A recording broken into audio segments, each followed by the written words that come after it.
Assalamualaikum warahmatullahi wabarakatuh. Waalaikumsalam warahmatullahi wabarakatuh. Yang saya hormati Ibu Dr. Indriana MM selaku narasumber pada pembekalan part 2 bagian 2 untuk skripsi untuk tema atau sub pokok metodologi penelitian. Yang terhormat ada Budian tadi. Terima kasih Budian selaku sekretaris SBMI, Budian MM, dan ada Bu Ella MA selaku kepala perpustakaan, ada juga Bu Yuli MM selaku dosen senior, dan juga mungkin kawan-kawan Bapak Ibu di struktural dan juga dosen pembimbing skripsi. Tak lupa kepada kawan-kawan semua yang memprogram semester 8 ini memprogram skripsi ya. Pertama-tama puji syukur kehadirat Allah Subhanahu wa taala. Alhamdulillah di sela-sela kegiatan Ramadan ini alhamdulillah kita juga bisa melakukan aktivitas yang sama, adalah ibadah untuk agenda pembekalan skripsi bagian 2 ini. Jadi sekali lagi tetap semangat kawan-kawan semuanya ya, dan nanti mungkin yang tidak hadir hari ini tolong juga disampaikan ya materi-materi yang mungkin nanti disampaikan Bu Indri dan juga Bu Ella. Tolong, ada 63 ini yang sudah masuk partisipan, ya, semoga nanti menyusul ya, tapi seandainya nanti ada yang nggak hadir mungkin juga disampaikan pada teman-temannya. Yang kedua, bahwa kegiatan pembekalan skripsi ini, yang kedua ini merupakan rangkaian kegiatan akademik kita. Jadi kawan-kawan sudah memprogram di semester 7, yakni laporan magang, alhamdulillah berjalan dengan lancar, dan kemudian menyusul di semester 8 ini, yakni program skripsi. Nah, program skripsi ini memang tahun ini spesial ya, buat kawan-kawan spesial banget, karena yang pertama, yang tahun lalu belum ada Turnitin, sekarang sudah ada Turnitin, sehingga nanti harapan kita betul-betul hasil dari skripsi kawan-kawan penelitian ini betul-betul jauh lebih bernuansa akademik, jauh lebih lebih berkualitas tentunya, sehingga sampai ada pembekalan 2 kali. Jadi yang kemarin ada pembekalan di bab mulai dari penentuan judul ya, ada dari Pak Audi, ada dari Bu Widya ya, penentuan judul sampai pada latar belakang, rumusan masalah, tujuan penelitian, sampai pada landasan teori bab 2. Maka mohon nanti juga diintegrasikan kawan-kawan ya pada pertemuan yang kedua ini, yakni insya Allah disampaikan Ibu Dr. Indriana dan Ibu Ella terkait dengan metodologi penelitian. Karena ini memang setidaknya untuk proposal itu ya bab 1, bab 2, bab 3. Ini proposal ya, karena tahun ini memang betul-betul spesial. Jadi saya kira cukup ini yang saya sampaikan ke kawan-kawan semua. Tolong sekali lagi jaga kesehatan, jaga manajemen waktu ya, manajemen waktu. Saya selalu mengingatkan ada waktu 6 bulan ini sudah berjalan 1 bulan, hampir 1 bulan ya. Tolong dimanajemi betul ya, sehingga nanti kapan bab 1, bab 2, bab 3, bab 4 sampai bab 5, sehingga pada akhirnya nanti ada magang, dari sidang skripsi ya, anak-anak atau kawan-kawan sudah tuntas 100% dengan baik, sehingga sampai nanti insya Allah Oktober kita wisuda bersama-sama. Jadi saya himbau pada kawan-kawan semua, tolong bisa saling membantu, artinya menyemangati. Dari kawan-kawan tolong saling menyemangati di semester 8 ini supaya tidak ada yang sampai ketinggalan ya, artinya sampai tidak bisa memprogram. Nah, tolong betul kita semangati bersama. Saya kira itu dari saya, karena Bapak Ketua saat ini masih ada kesibukan ya di luar, jadi ini tadi diwakilkan pada saya. Yang intinya Pak Ketua pesan, tolong kawan-kawan tetap semangat, termasuk dari Pak Sudarmanto selaku Kaprodi juga belum bisa hadir karena harus menghadiri acara di tempat lain. Jadi kita tetap semangat bersama. Demikian apa yang bisa saya sampaikan. Kurang lebihnya mohon maaf. Terima kasih. Saya kembalikan ke Budian. Assalamualaikum warahmatullahi wabarakatuh. Waalaikumsalam warahmatullahi wabarakatuh. Terima kasih Bapak Mudayat atas pembukaan dan support-nya untuk rekan-rekan mahasiswa. Selanjutnya kami persilahkan Ibu Dr. Indriana untuk menyampaikan materinya terkait pembuatan proposal skripsi mulai dari bab 1 sampai dengan bab 3. Nanti untuk tanya jawab setelah pembicara pertama, kedua, kemudian ada sesi tanya jawab. Jadi mohon untuk rekan-rekan mahasiswa, karena ini adalah sangat penting untuk awal Anda membuat skripsi, minta tolong kalau ada hal-hal yang rasanya kurang dimengerti, minta tolong dicatat atau di note di mana saja, kemudian nanti silahkan ditanyakan kepada narasumber. Baik, kami persilahkan Ibu Dr. Indriana untuk menyampaikan materinya. Baik, terima kasih Bu Dian. Assalamualaikum warahmatullahi wabarakatuh. Hormat saya untuk Bapak Mudayat Haki, Ibu Dian, Bu rekan dosen saya Bu Yuli yang sudah hadir di sini. Selanjutnya akan kita mulai apa yang nanti akan menjadi dasar penulisan skripsi rekan-rekan semua. Bentar ya. Baik, sebentar. Ini langsung bisa saya share screen ya, Bu Dian ya? Bisa, Bu, bisa. Oke.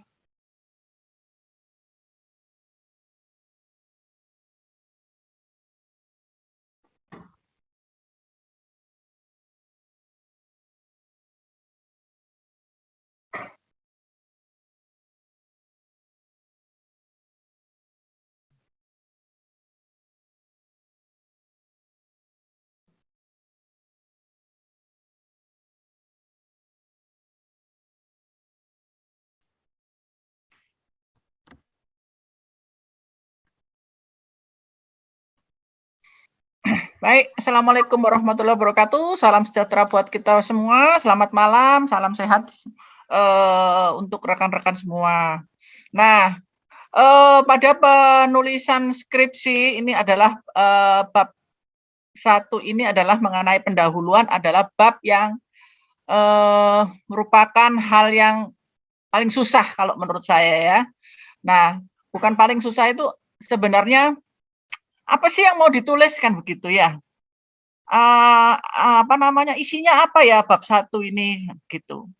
Nah, berkaitan dengan bagaimana sebenarnya membuat bab 1 ini, maka di sini bahwa apa sebenarnya isi dari bab 1 itu adalah mengenai latar belakang penulisan skripsi, kemudian rumusan masalah, tujuan masalah, manfaat penelitian, dan tahapan penelitian, kemudian lokasi penelitian. Tapi ini adalah berdasarkan pada petunjuk penulisan dari kampus ya, jadi disesuaikan ini di sini. Kemudian, nah, sebenarnya apa isi dari pendahuluan tersebut atau latar belakang dari penulisan skripsi tersebut?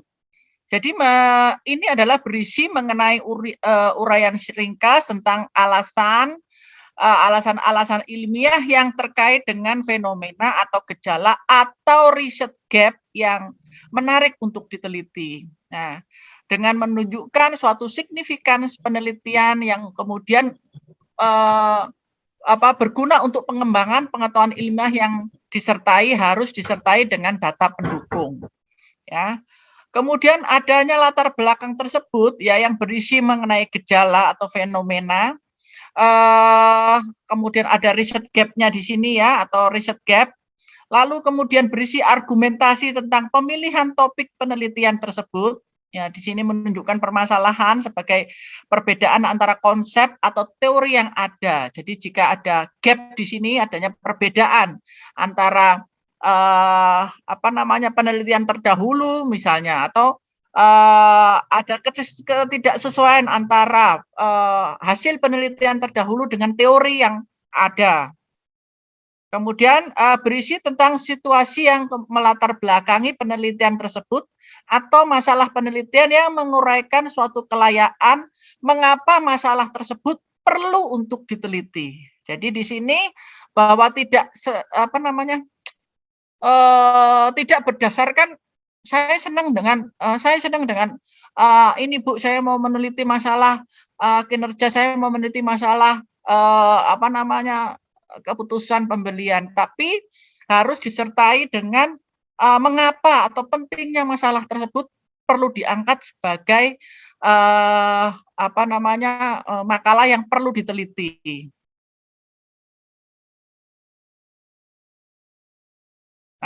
Nah, ini yang terpenting adalah kalimat-kalimat tersebut harusnya merupakan hasil pemikiran sendiri dan bukan kutipan.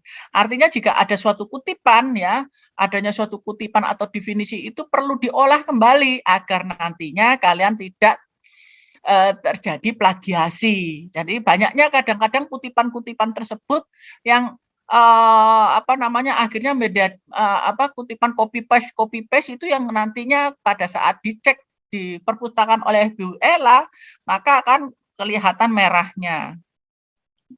Nah, kemudian berusaha mengembangkan kata-kata kunci yang sesuai dengan topik dan permasalahan yang dirangkaikan menjadi kalimat-kalimat dengan menggunakan tata bahasa yang baku. Ya, jangan seperti membuat novel. Ya, aku itu tidak boleh dipakai ya. Aku, saya pun tidak bisa dipakai dalam penulisan skripsi tersebut. Tapi gantilah dengan kata peneliti. Di sini peneliti menerangkan, di sini peneliti melakukan gitu. Tapi bukan aku ingin bukan ya, karena ini harus ini adalah suatu karya ilmiah sehingga harus menggunakan tata bahasa yang baku. Harus subjek, predikat, objek itu semua harus disertakan. Lalu kemudian harus runut secara kronologis. Jadi enggak masalah di sini ada penyelesaiannya dulu kemudian masalah, tapi enggak karuan gitu ya. Jadi antara logika per alinea pertama dan berikutnya harus jelas, nyambung gitu. Nah, kemudian ditulis dalam bahasa sangat formal, ya, kesannya memang kaku, karena ini merupakan suatu penelitian ilmiah.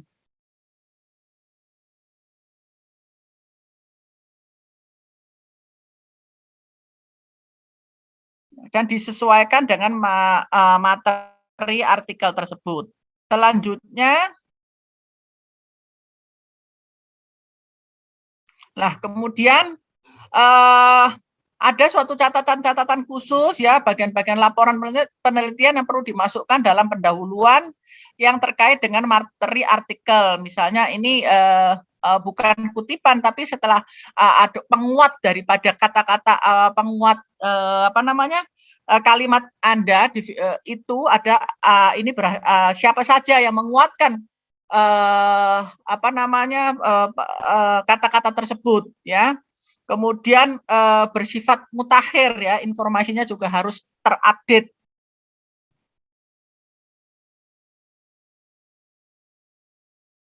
Jadi dikemukakan secara singkat dan jelas kerangka berpikir berdasarkan konsep-konsep teoritis yang digunakan untuk membahas, menganalisa, dan menafsirkan data serta temuan-temuan yang diperoleh. Kemudian harus menemukan konsep-konsep pemikiran yang berasal dari temuan-temuan penelitian lapangan sejenis. Jadi dari ini semestinya di bab 2 ya. Jadi harus ada penelitian-penelitian terdahulu ya yang meneliti hal yang serupa.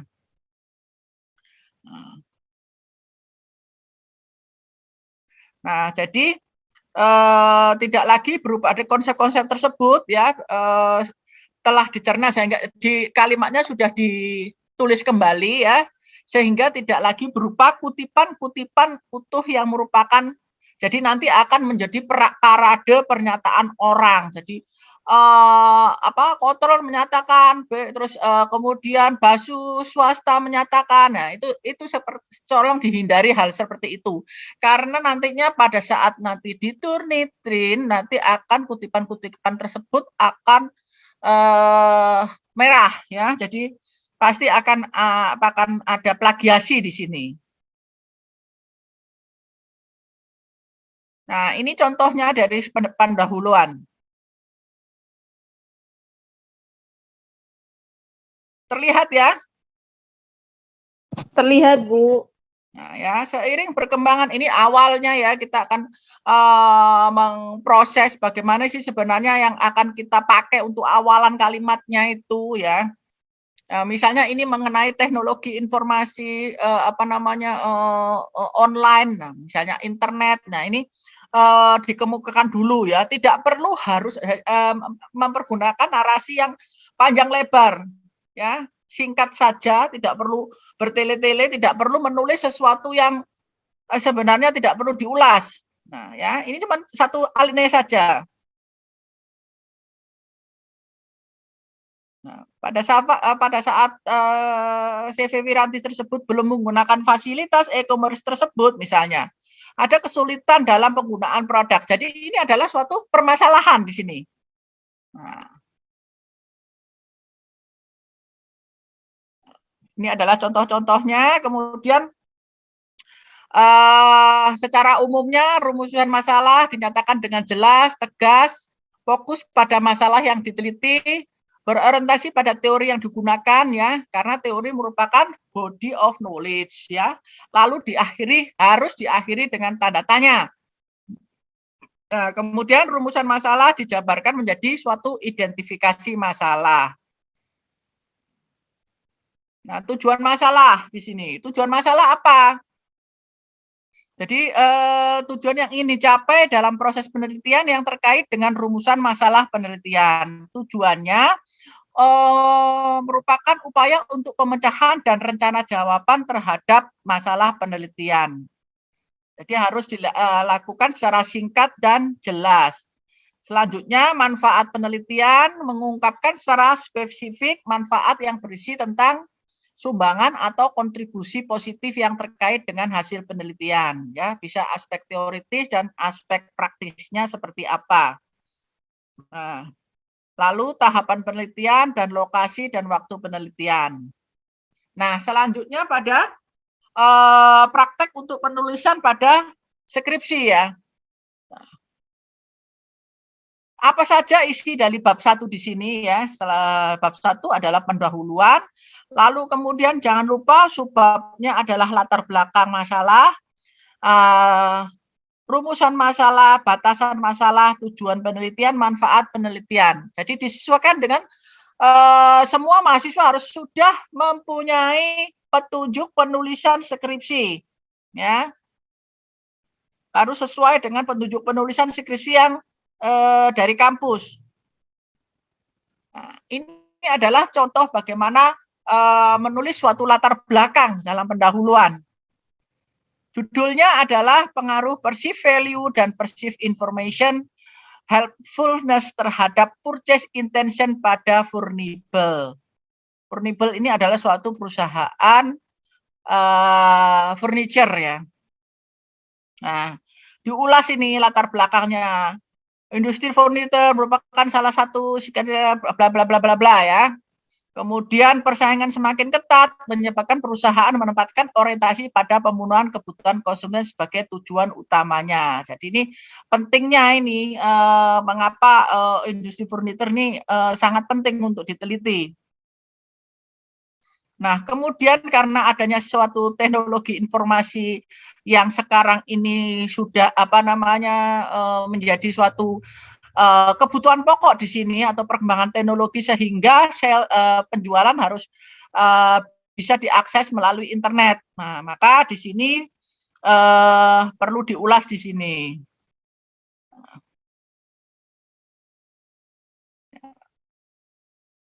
Nah, kemudian kita masuk dalam setelah kita mengulas narasi ya, mengapa perlu ditulis di sini, perlu diteliti di sini, maka variabel-variabel di dalam penulisan skripsi kita itu harus diterangkan di sini. Nah, ya, tapi harus nyambung ya, harus runtut ya di sini. Adanya internet menyebabkan masyarakat dapat mengetahui informasi-informasi dari berbagai belahan dunia dengan cepat. Internet memberikan pengaruh pada niat membeli masyarakat. Nah ya, disambung ke apa yang hendak kita pakai sebagai tujuan penelitian kita. Nah, kemudian variabelnya adalah niat membeli ya tadi. Apa saja di sini? Terhadap purchase intention atau niat membeli ya. Kemudian ada 3 di sini. Perceived value dan perceived information helpfulness dan purchase intention. Nah, selanjutnya harus diulas di sini.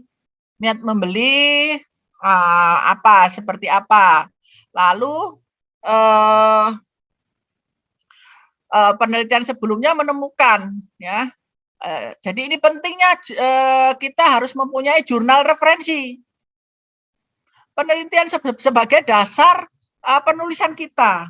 Jadi penelitian sebelumnya telah menemukan bahwa ada hubungan yang signifikan antara emosi yang diekspresikan dalam komentar online dan manfaat yang dirasakan dari komentar ini dalam bantuan pengambilan keputusan.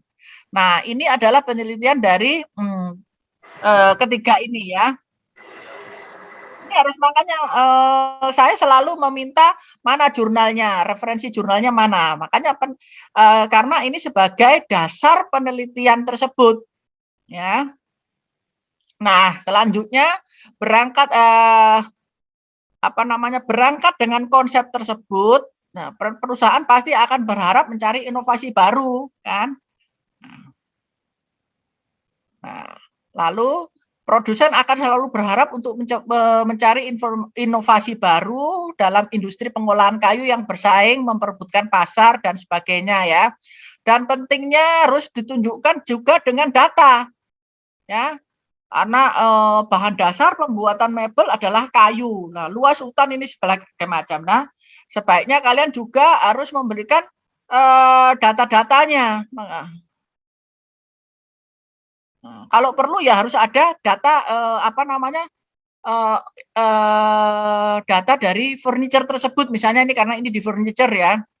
Nah, fluktuasi dari tren penjualan ini. Jadi harus data penunjang dan kemudian ada sumbernya. Ini data ini diperoleh dari mana? Gitu. Jangan lupa bahwa setiap gambar, setiap tabel itu harus ada sumbernya. Nah, lalu kemudian alasan pemilihan objek penelitian. Ya. Penelitian ini dilakukan pada produk Furnibel.id yang merupakan sebuah bisnis startup yang berasal dari Surabaya, menawarkan jasa untuk customize mebel dan juga menyediakan mebel yang siap dipakai. Nah, jelaskan mengapa kita mengangkat objek penelitian kita tersebut. Mengapa pentingnya kita meneliti di Furnibel tersebut, ya.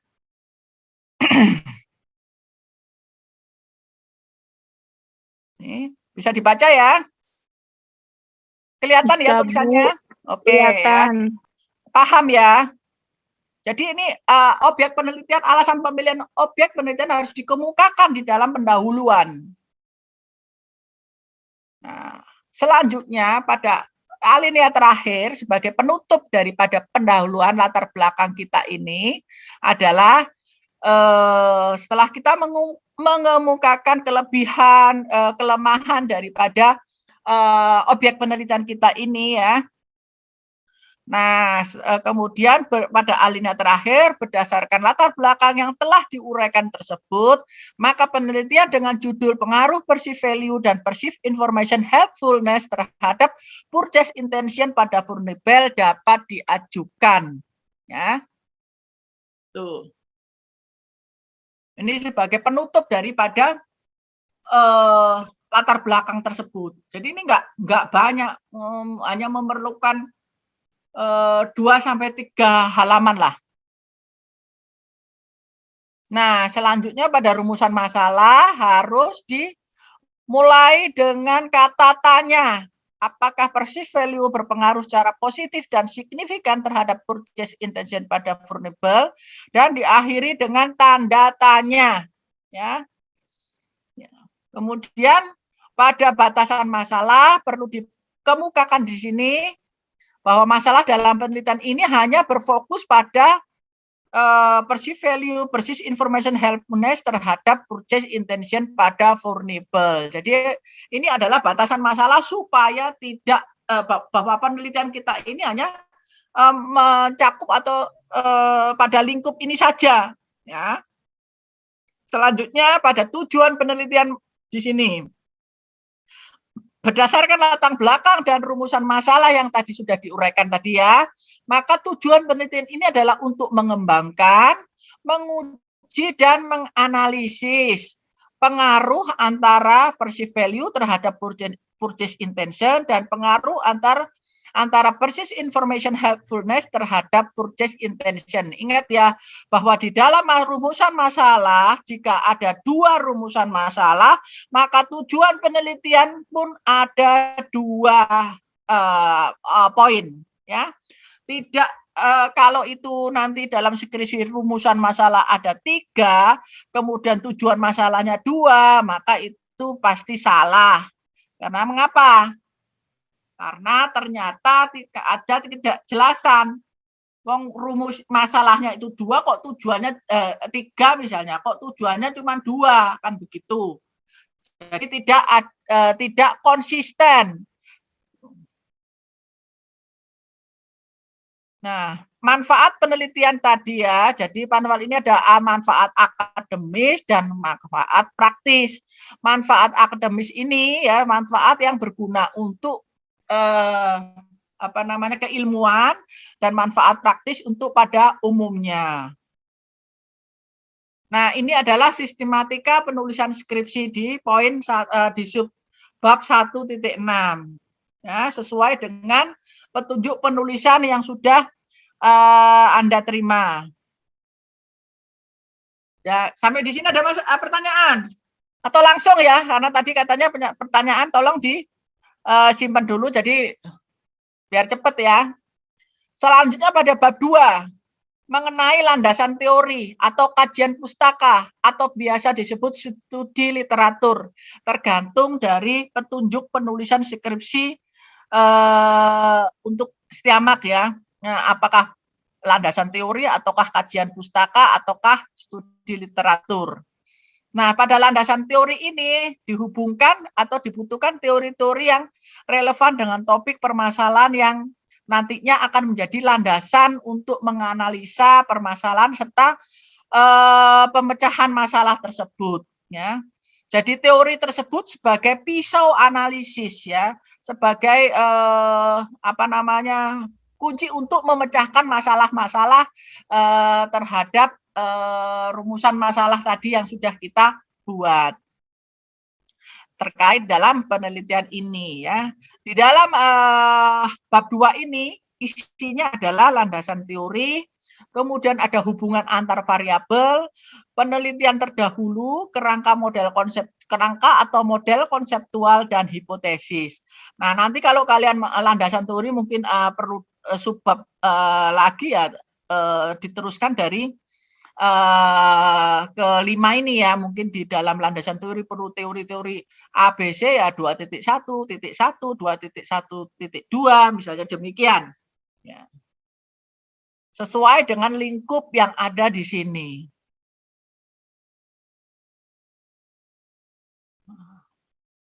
Nah, penelitian terdahulu ini disebut dengan penelitian yang sangat relevan atau penelitian yang terkait. Nah, di sini diuraikan hasil bacaan terhadap skripsi atau tesis atau disertasi atau jurnal internasional atau artikel yang terkait dengan penelitian Anda. Misalnya, kalau saya mengadakan penelitian mengenai variabelnya, misalnya kepuasan. Maka ya carilah jurnal-jurnal yang berisi kepuasan pelanggan, misalnya kepuasan pembeli, kepuasan ya apa namanya customer, ya. Dan itu yang relevan dengan penelitian kita. Misalnya penelitian kita mengenai online shopping, carilah penelitian jurnal-jurnal yang juga berkaitan dengan online shopping, sehingga penelitian tersebut menjadi terkait, ya. Kemudian minimal 5 penelitian terdahulu. Ya, ini minimal loh ya. Jangan cuma 2 saja, tapi minimal 5 penelitian terdahulu. Untuk tahunnya, tahun yang paling lama maksimal adalah 10 tahun, maksimal ya. Tapi sebaiknya kalau untuk situasi sekarang 5 tahun telah sangat bagus. Jadi aspek tadi itu adalah kesamaan variabel penelitian, kesamaan jadian, kesamaan teori, lalu kesamaan metode ya. Jika kalian metode tersebut jarang dipakai, maka kalian perlu mencari metode ini jarang ini sebenarnya. Tuh, ya. Kesamaan teori harus dicari yang sama, boleh dipakai sebagai penelitian terdahulu. Nah, ini nanti adalah beberapa website yang bisa ditelusuri untuk mencari jurnal-jurnal referensi. Ya. Yang sebelah kiri adalah yang berbahasa Indonesia, ya. Ada Google Scholar, ada Garuda, kemudian ada Perpustakaan Nasional, DOAJ, kemudian PDII LIPI, ya. Nah, sedangkan yang merah ini, yang sebelah kanan adalah yang berbahasa Inggris atau yang jurnal internasional. Ada ResearchGate, Science Direct, kemudian CitySearch ya, Elsevier ini bisa juga. Nah, setelah kita membuat penelitian terdahulu tersebut, maka perlu dibuat suatu tabel penelitian terdahulu. Jadi tabelnya ini berisi apa? Jadi supaya seragam ya kepada tabel penelitian terdahulu, maka isinya adalah nomor, nama peneliti, judul penelitian ya, dan tahunnya. Biasanya nama peneliti tahun ya, kemudian judul penelitian, tujuan penelitian, metode penelitian dipakai, hasil penelitian dan kesimpulan, dan perbedaan. Perbedaan dengan penelitian terdahulu dengan penelitian yang akan Anda tulis ini apa? Ya, yang akan diangkat itu apa? Ya.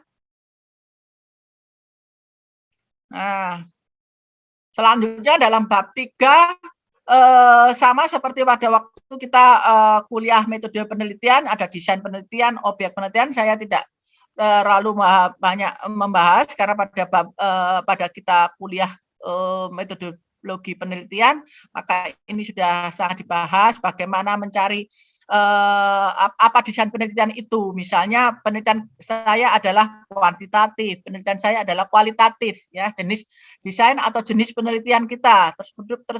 Terus objek penelitian. Objek penelitian ini adalah apa ya? Pada tadi itu pada perusahaan mebel furniture. Populasi dan sampel misalnya. Teknik pengambilan sampel yang digunakan adalah non-probability sampling. Ya. Metodenya yang dipakai adalah sampling purposive. Kemudian teknik purposive adalah teknik penentuan sampel dengan pertimbangan tertentu. Kemudian perlu ini dikemukakan ya, kriteria sampel nanti yang akan digunakan dalam penelitian ini seperti apa. Ini harus disebutkan. Pada penelitian yang vulnerable tadi itu adalah calon konsumen vulnerable. Jadi ini bukan merupakan, kalau sudah calon konsumen adalah bukan pembelian ulang. Jadi harus dilihat di sini ya. Calon konsumen vulnerable. Dia harus berusia lebih dari 20 tahun. Berdomisili di Surabaya, pernah melakukan pembelian furniture melalui e-commerce ya, walaupun dia belum pernah membeli di Furnibel, tapi sudah pernah melakukan pembelian furniture melalui e-commerce atau melalui online. kriteria ini harus disebutkan.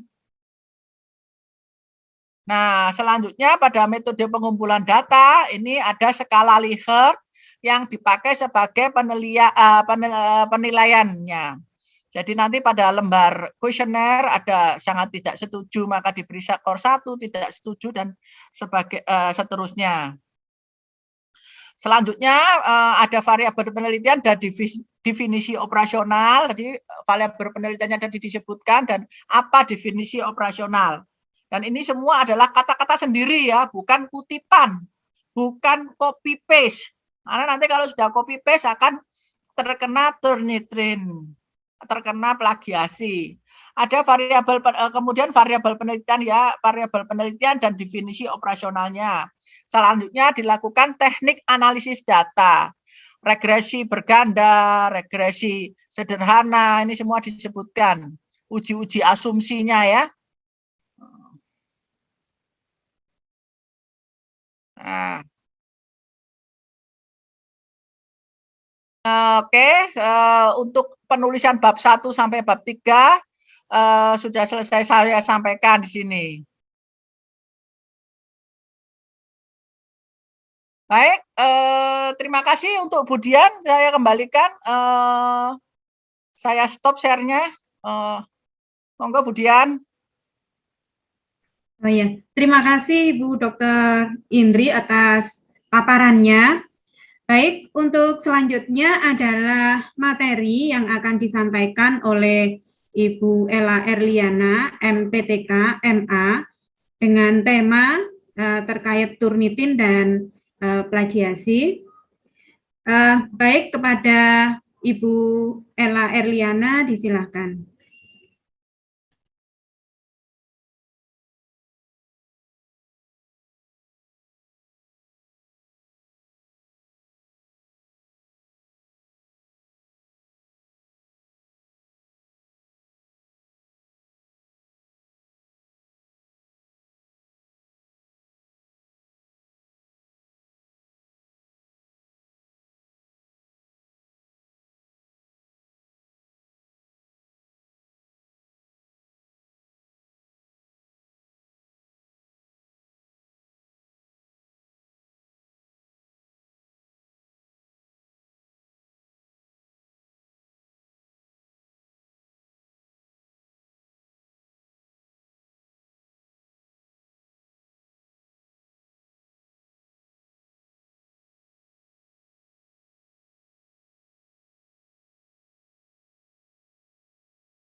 Maaf, Bu Ella, minta tolong di-unmute dulu ya, Bu Ella.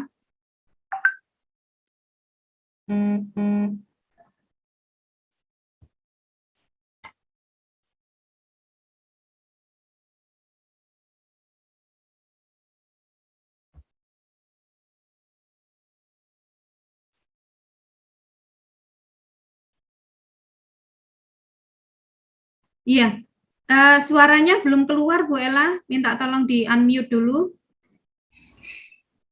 Baik, Bu. Udah terdengar, Bu? Sudah.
Nah, ini baik. Sebentar ya, Bu ya. Ini ada kesalahan. Ya, baik. Oke, Bu. Kenapa, Ben?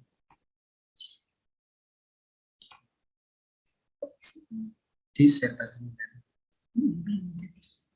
Udah di-share. Nggak ada slide-nya. Sama di-share ke meeting. Sini. Stop.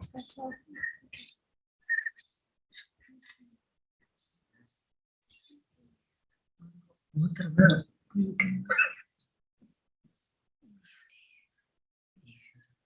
Financial Ballet.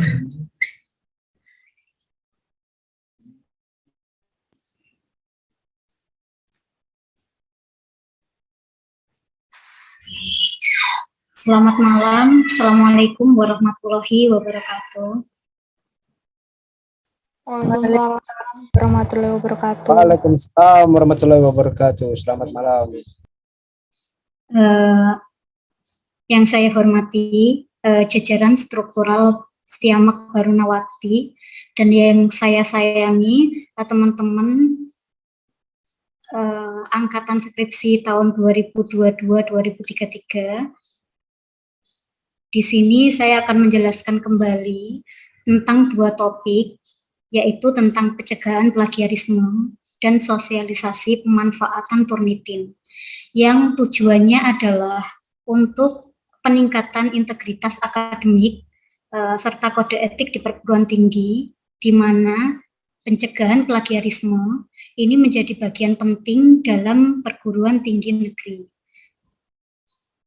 Ini menjadi konsen pemerintah juga, di mana sekarang udah banyak peraturan-peraturan tentang pencegahan plagiarisme, sehingga tujuannya untuk apa sih? Sebenarnya tujuannya adalah untuk peningkatan kualitas dari penelitian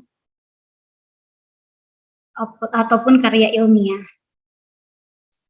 Untuk yang pertama, saya akan menjelaskan tentang pencegahan plagiarisme, mulai dari ruang lingkupnya, case-nya, maupun kiat-kiatnya agar terhindar plagiarisme.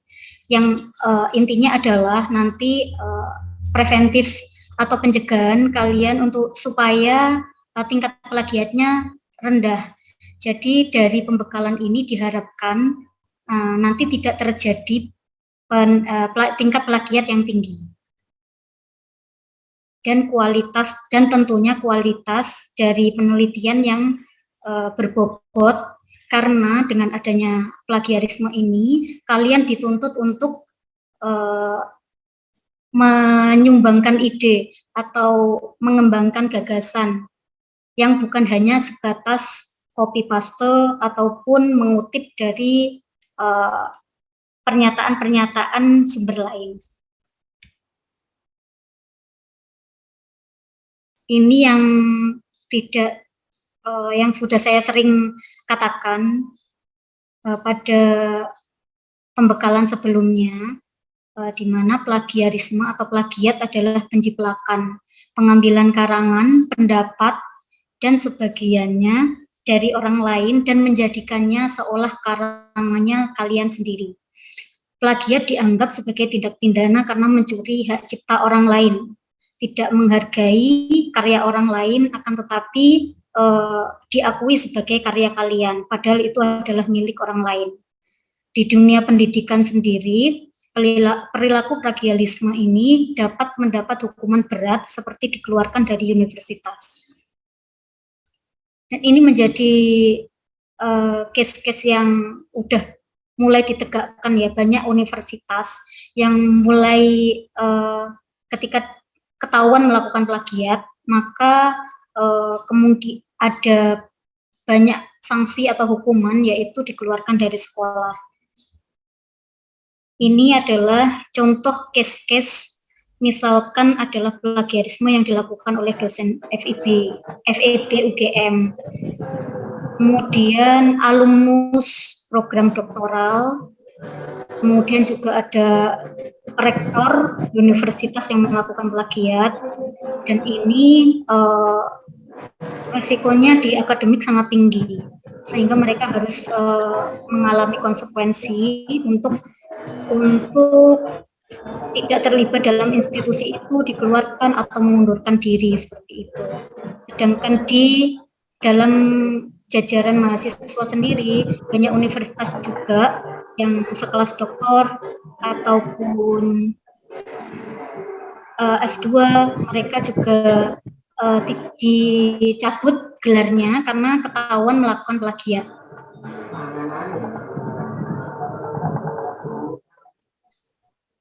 Ini misal saya tunjukkan videonya bahwa plagiat ini menjadi isu yang penting.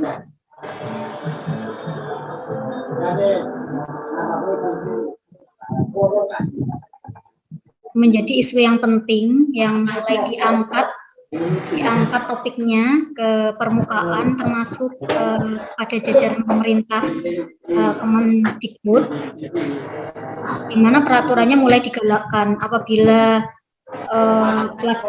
melakukan plagiat, lama-kelamaan peraturannya diperjelas dan sanksinya dipertegas. Berikut video yang juga saya temukan di CNN.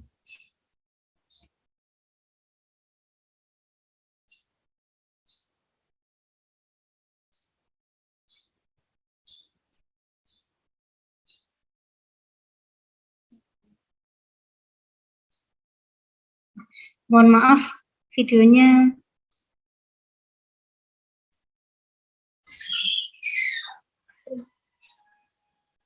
ya. Jalan. Tidak sama.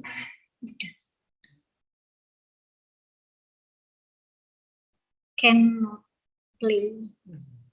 Mohon maaf, ternyata videonya cannot play, jadi tidak bisa ditayangkan. Yang intinya kasus-kasus dari case-case dari plagiat ini sudah diangkat ke permukaan. Jadi teman-teman mahasiswa harus berhati-hati dalam melakukan plagiat. Ini mengantisipasi resiko atau dampak yang mungkin nanti kalian dapatkan apabila kalian mengcopy paste karya orang lain. Apalagi tanpa menyebutkan sumbernya.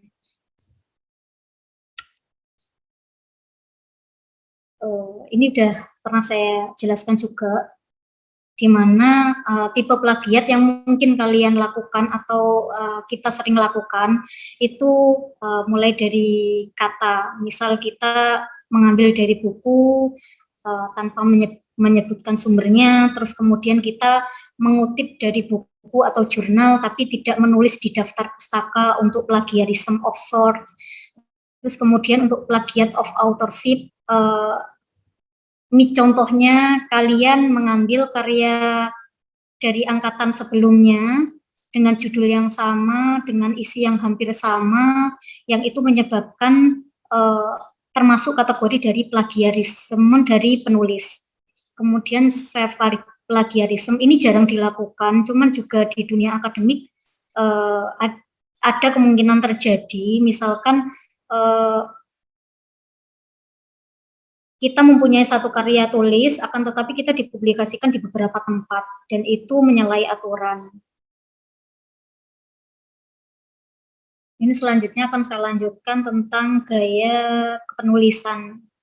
Ini yang biasa kita kutip di bab 1, 2, 3, 4, apabila kalian ingin melakukan sitasi, melakukan kutipan, ini ada dua gaya. Atau model yang pertama ini seperti ini, penulisan yang pertama, misal Ella Erliana. Jadi Erliana kemudian harus ada tanda buka, tahun, tanda tutup, kemudian menjelaskan, kemudian hasil penelitiannya apa, itu ditulis di setelah nama dan tahun. Hasil penelitiannya misalnya pengembangan organisasi internal dipengaruhi oleh gaya kepemimpinan menurut Ella Erliana. Itu gaya penulisannya yang pertama itu seperti penulisan yang pertama. Yang kemudian ada penulisan yang kedua, itu hasil penelitiannya apa atau argumennya apa dari penulis atau karya karya orang lain. Terus kemudian diikuti dengan nama, kemudian koma, tahun, tutup kurung. Selalu seperti itu. Dan ketika kita melakukan penelitian, pasti kita tidak akan terlepas dari data atau informasi yang kita butuhkan. Tidak ada penelitian yang tidak melibatkan data atau informasi dari penelitian atau penelitian sebelumnya atau data informasi sebelumnya. Karena pada dasarnya penelitian yang kita lakukan itu harus mendapatkan dukungan dari penelitian sebelumnya. Dan data atau informasi sendiri itu terkategori ada dua, yaitu data primer atau data yang kedua adalah data sekunder. Data primer, data observasi, misal kalian di lapangan menemukan data atau pernyataan narasumber, itu juga harus ditulis siapa yang menyampaikan, entah nanti dalam bentuk inisial, narasumbernya dalam bentuk inisial, kemudian tanggalnya gimana itu nanti juga harus di dalam penelitian kalian harus dijelaskan. Terus kemudian data sekunder, data pendukung, seperti yang dijelaskan Bu Indri bahwa kita tidak akan terlepas dari jurnal atau terutama jurnal, buku yang mendukung penelitian kita. Di sini juga harus dijelaskan dengan jelas.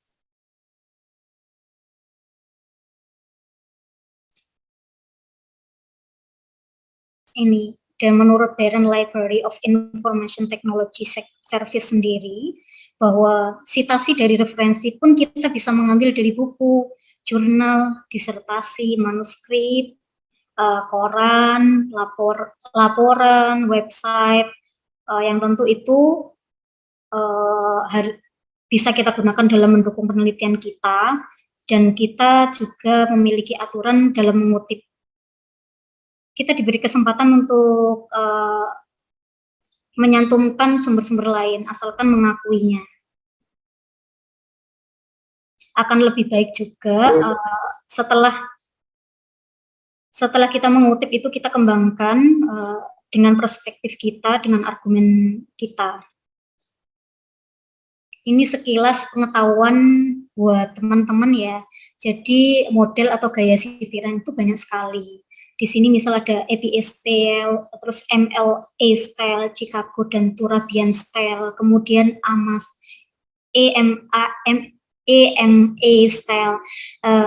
Cuman di sini saya tegaskan bahwa Setiamak Barunawati itu kita menggunakan APA style, American Psychological Association, ya, dan di sini itu nanti teman-teman nggak perlu khawatir karena di sini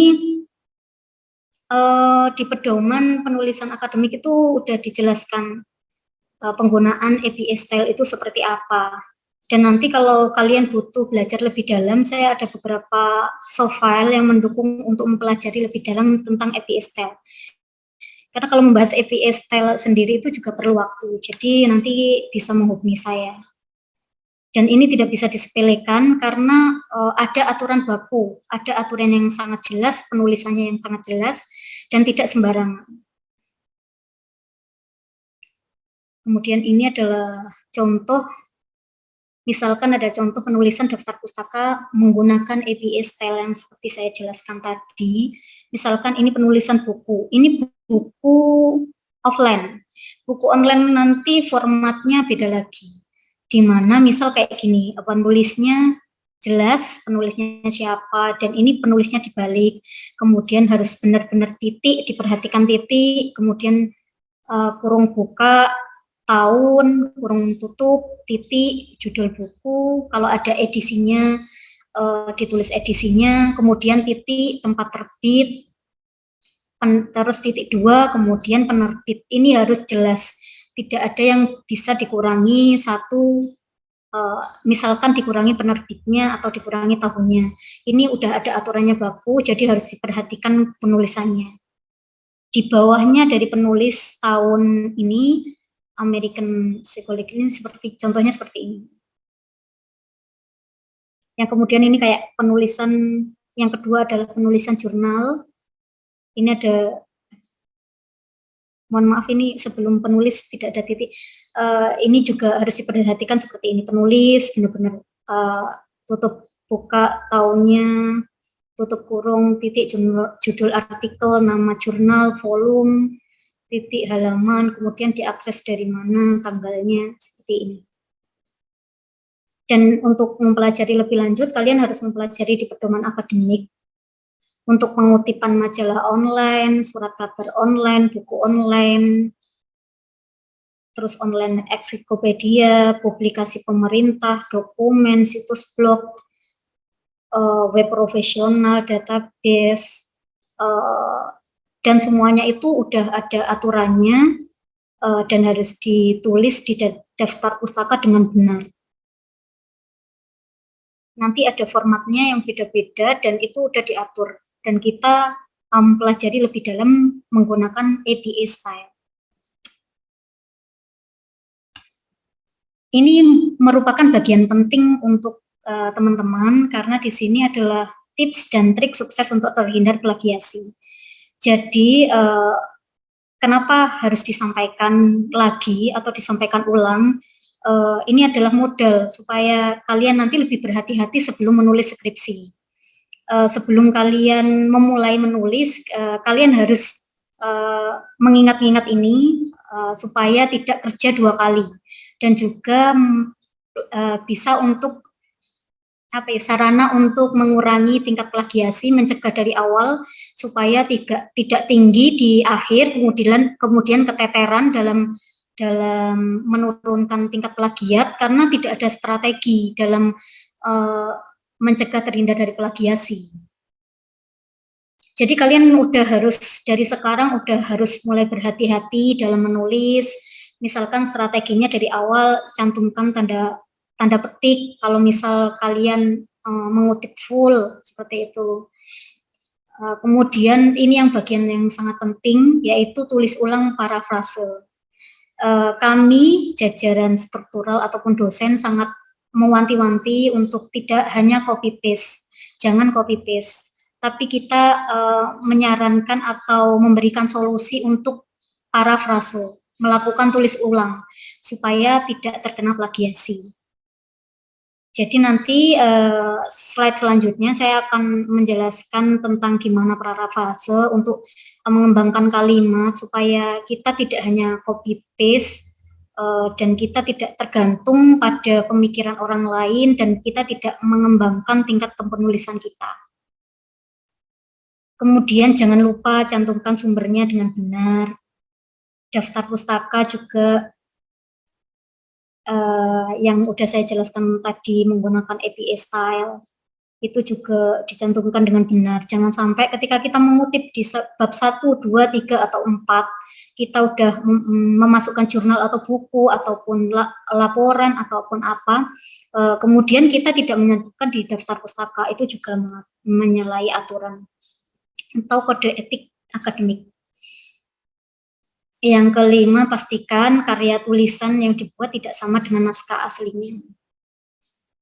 Jadi kalian di sini dituntut untuk meningkatkan kepenulisan dan tidak hanya bergantung dengan referensi yang dahulunya, apalagi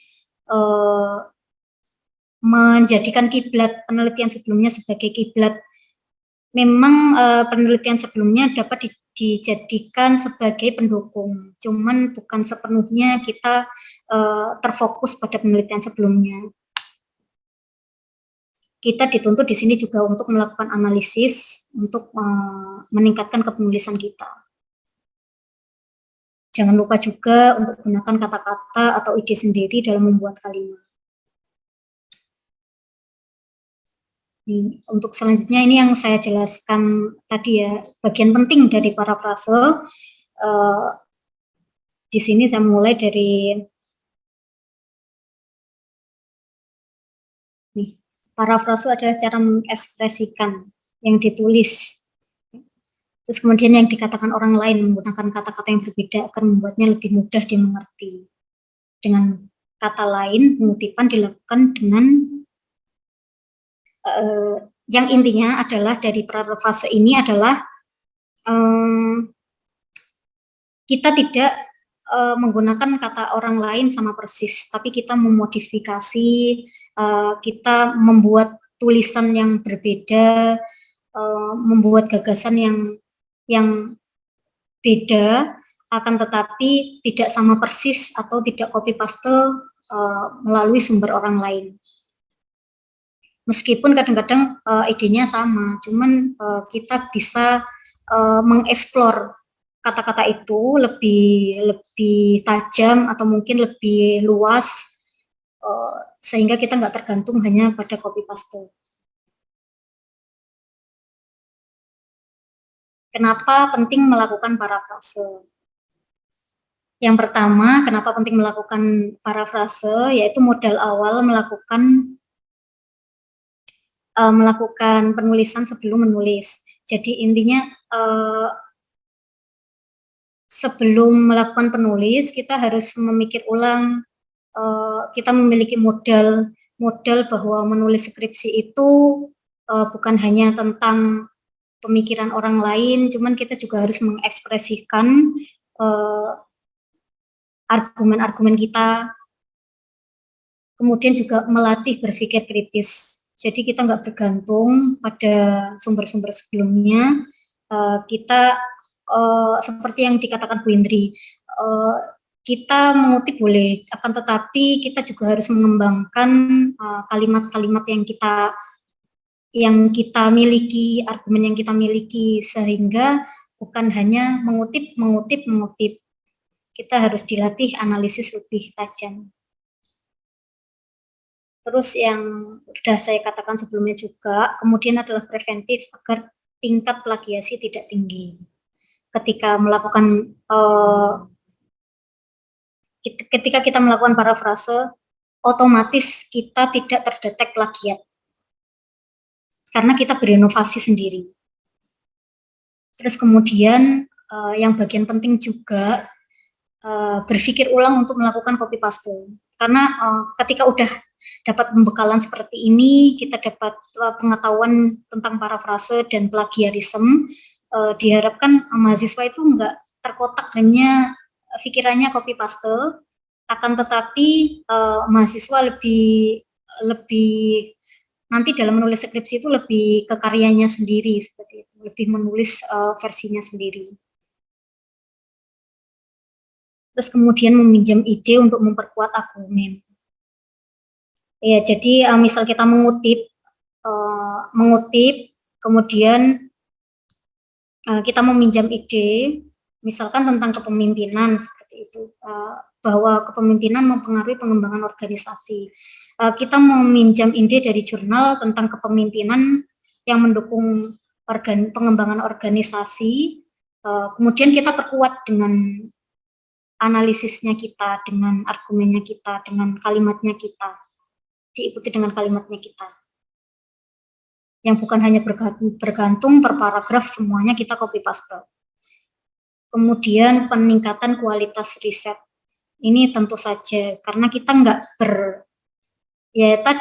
berpacu atau berkiblat pada penelitian sebelumnya, akan tetapi kita memiliki target sendiri untuk penelitian kita, timeline-nya kita, mau dibawa kemana kualitas kita.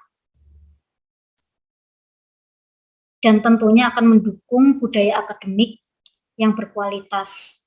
Serta ini adalah bagian penting juga peningkatan kejujuran dalam berakademik di perguruan tinggi, karena ketika plagiarismenya rendah, maka kita menerapkan kode etik di perguruan tinggi yang selaras dengan kualitas penelitian. Terus kemudian ini juga pengetahuan apa-apa saja sih yang perlu disitasi. Ini yang pertama bisa kutipan langsung, ringkasan, statistik, bagan, grafik, diagram. Yang kelima ada hasil penelitian orang lain. apabila kalian perlu dukungan data untuk mendukung argumen dari penelitian kalian, kalian bisa menggunakan data-data ini. Akan tetapi kalau hanya pernyataan umum, itu bisa kalian kembangkan tanpa harus menyantumkan sumbernya.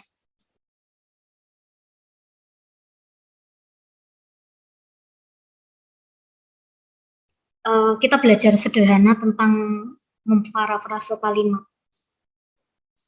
Ini contoh satu. Ini adalah kalimat asli, misalnya dari penulis buku. Dari buku penulisnya saya. Saya di buku itu ada kata-kata tentang konsep sikap. Sikap adalah suatu bentuk. Sikap, maksudnya ini sikap tindakan adalah salah satu bentuk dari cinta seseorang. Di sini kalimat setelah diparafrase nggak sama persis seperti itu, akan tetapi misal menurut Erliana 2022 menjelaskan cinta terhadap seseorang dapat diwujudkan dengan tindakan atau perilaku. Yang awalnya sikap di awal diganti tindakan atau perilaku di akhir kalimat. Terus kemudian juga karena itu pemikiran dari Erliana, akhirnya dia harus menyantumkan konsep dari buku Ella yang telah ditulis itu. Terus diikuti dari pengembangan kalimat. Misalkan terus diikuti dengan pengembangan kalimat. Pengembangan kalimat dari kalian. Bisa jadi satu paragraf, satu lembar, 2 lembar. Seperti itu. Ini contoh yang kedua. Ini saya ambil dari skripsi angkatan atas kalian. Misal ini tentang konsep motivasi dan kepuasan kerja. Di sini dijelaskan konsep dan kepuasan kerja merupakan suatu dorongan atau rangsangan yang dapat mempengaruhi perilaku karyawan. Dalam hal perilaku ini dimaksud adalah kegiatan yang harus dilakukan karyawan untuk menghasilkan kinerja optimal. Dengan motivasi dan kepuasan kinerja, maka karyawan dapat meningkatkan dan memperbaiki kinerjanya. Kenapa dia merah? Karena ini kemungkinan besar dan memang melakukan plagiat sebelum ini udah database sudah masuk, kemudian karena mereka ini teman kalian ini kakak angkatan kalian ini tidak melakukan parafrase, akhirnya kena warna merah ini dan terkategori plagiat. Seharusnya tidak seperti ini, misalkan jadi seperti ini, dikembangkan seperti kalimat ini.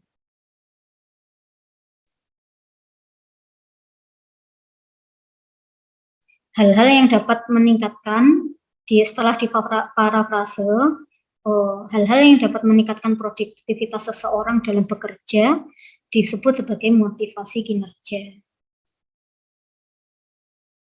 Dorongan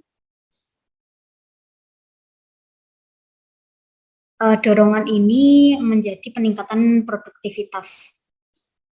Terus kemudian disebutkan sebenarnya konsep motivasi kerjanya siapa sih? Itu Maheru 2018. Kemudian diikuti dengan pengembangan kalimat kita, motivasi bekerja akan memberikan dampak positif bagi perusahaan maupun organisasi. Dampak yang dihasilkan dengan adanya motivasi, maka karyawan, perusahaan maupun organisasi karyawan akan lebih mudah menyumbangkan semangat dalam berinovasi dan berkarya. Dan seterusnya.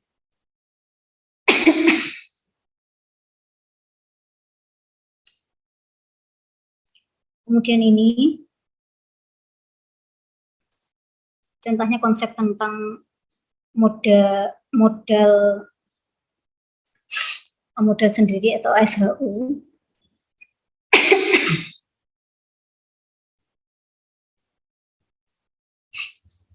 Di mana konsep modal ini merupakan di sini ada dijelaskan. Konsep modal merupakan pembiayaan bagi kegiatan kegiatan-kegiatan yang dijalankan oleh badan usaha termasuk koperasi.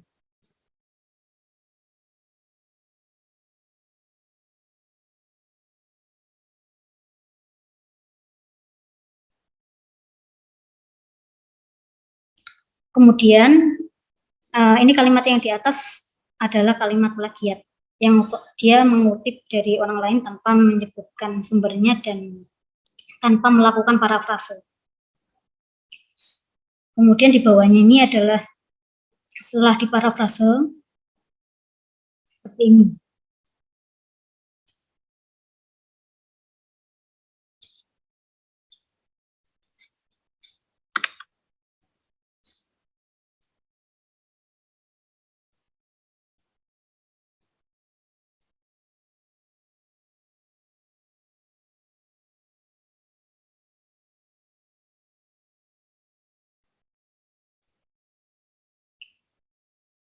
Ini adalah contoh angkatan kalian yang kalimatnya tidak terkena plagiasi tinggi. Ada beberapa doang yang tergambar di blok meeting ini. Rapat anggota koperasi merupakan, selebihnya mereka menyusun kalimatnya sendiri.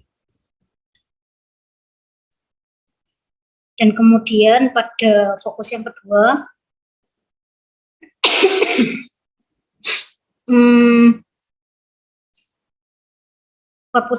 perpustakaan Setiamak Barunawati atau Setiamak Barunawati itu memiliki aplikasi sendiri untuk mengecek plagiat, yaitu Turnitin.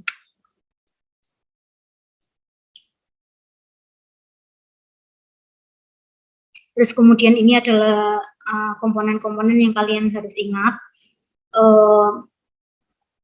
Oke, sebelumnya saya mau share screen tentang aplikasi Turnitin.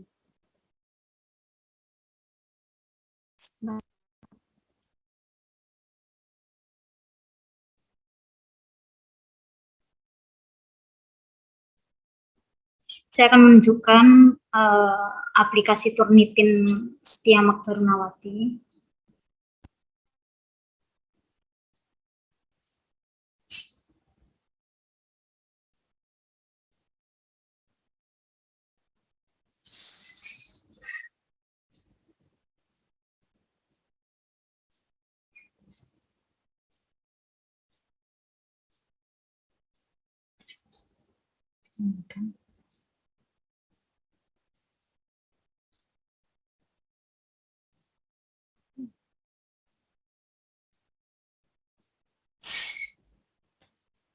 Mohon maaf agak lama.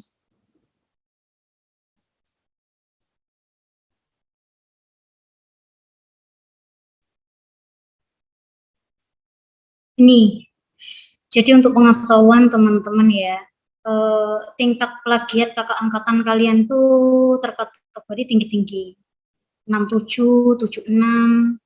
Untuk mencegahnya rata-rata, bahkan kemarin itu ada yang 80, 88 juga, ada yang 70. Untuk pengetahuan aja ini ada 67, 76 ini. Ini kan masih jauh dari standar kita, yaitu 35%. Sedangkan ini masih tinggi-tinggi tingkat kakak angkatan kalian. Jadi di sini kalian nanti setelah tahu ternyata kakak angkatan kalian tuh masih tinggi-tinggi, kalian juga harus udah mewanti-wanti atau belajar dari sekarang gimana strateginya supaya nggak setinggi kakak angkatan kalian.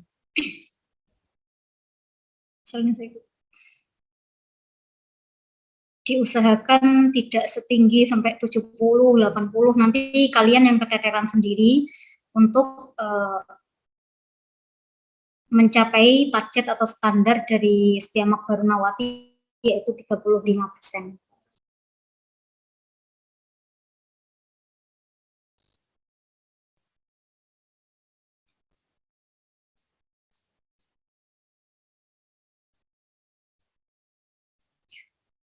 Mohon maaf agak lama.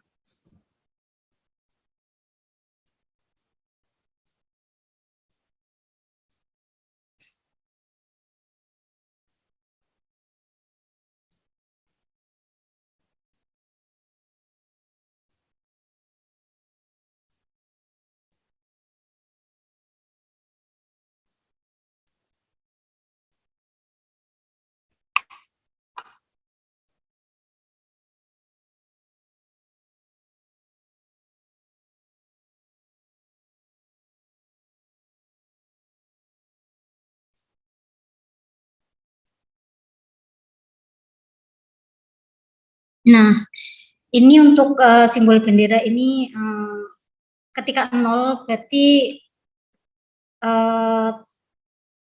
mahasiswa atas nama Ahmad ini tidak melakukan apa namanya penipuan atau apa. Jadi kalau ini udah 0 berarti otomatis yang di sini itu udah karya aslinya. Terus kemudian 76 ini juga deteksi dari keseluruhan skripsi itu 76%.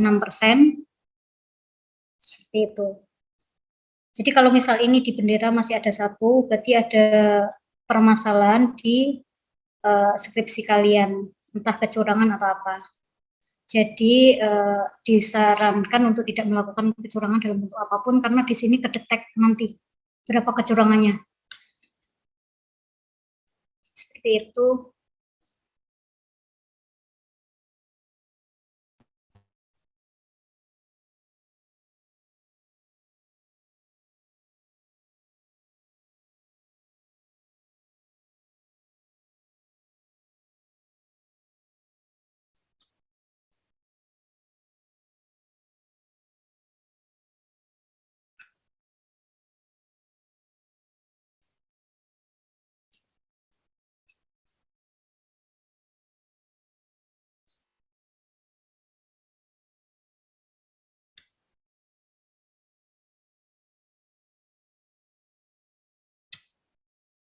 Nah, ini mengingatkan ulang bahwa wajib cek plagiasi maksimal 35%. Sebenarnya ini termasuk bukan tinggi-tinggi banget karena banyak kampus swasta itu maksimal cek plagiasinya itu 20%. Jadi saya harapkan kalian itu bisa mencapai maksimal inilah, tidak sampai tinggi-tinggi banget. Karena banyak kampus swasta itu yang 20%, 16%, dan Setiamak untuk permulaan, karena permulaan kita peraturannya maksimal 35%.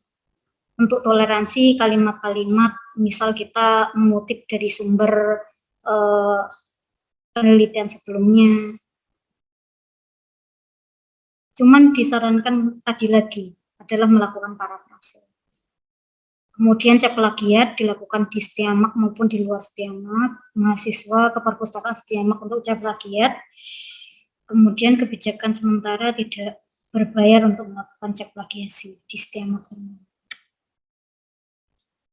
Jadi diri kalian sendiri untuk kualitas penelitian original kalian. Teman-teman sukses untuk skripsinya tahun ini dan terima kasih. Assalamualaikum warahmatullahi wabarakatuh. Waalaikumsalam warahmatullahi wabarakatuh. Terima kasih Ibu Ella atas paparannya. Baik, untuk selanjutnya kami persilahkan untuk rekan-rekan mahasiswa untuk mengajukan pertanyaan. Silahkan. Sedapat mungkin bisa disampaikan melalui secara online langsung maupun melalui chat.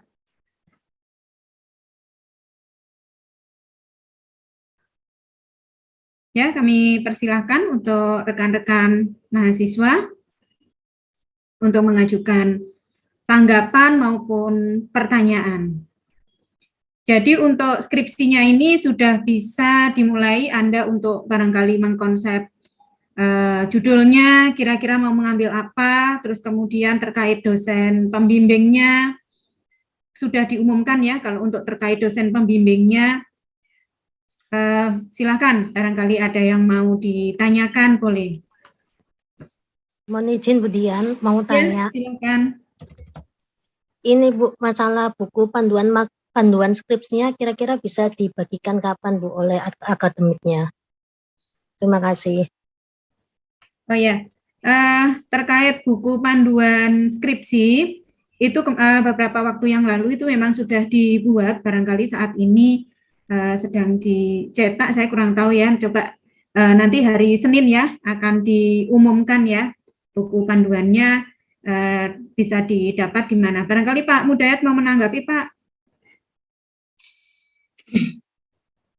Minta tolong di-unmute dulu, nggih Pak Dayat. Ya, jadi untuk buku panduan skripsi ini memang ada revisi lagi ya. Jadi sebenarnya 1 minggu yang lalu sudah jadi, terus direvisi lagi, yang akhirnya ini masih diproses di bagian akademik Mas Tono.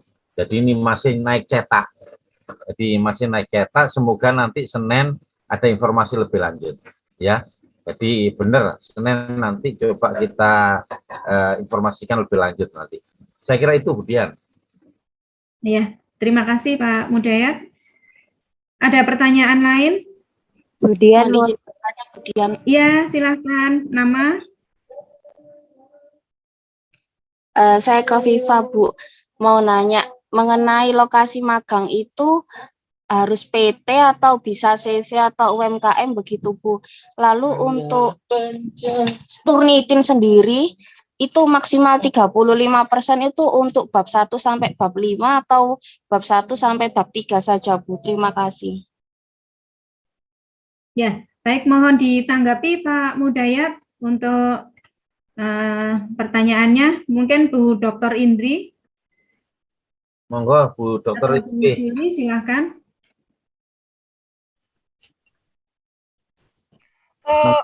Jadi baik, terima kasih untuk pertanyaan Mbak Kofifa.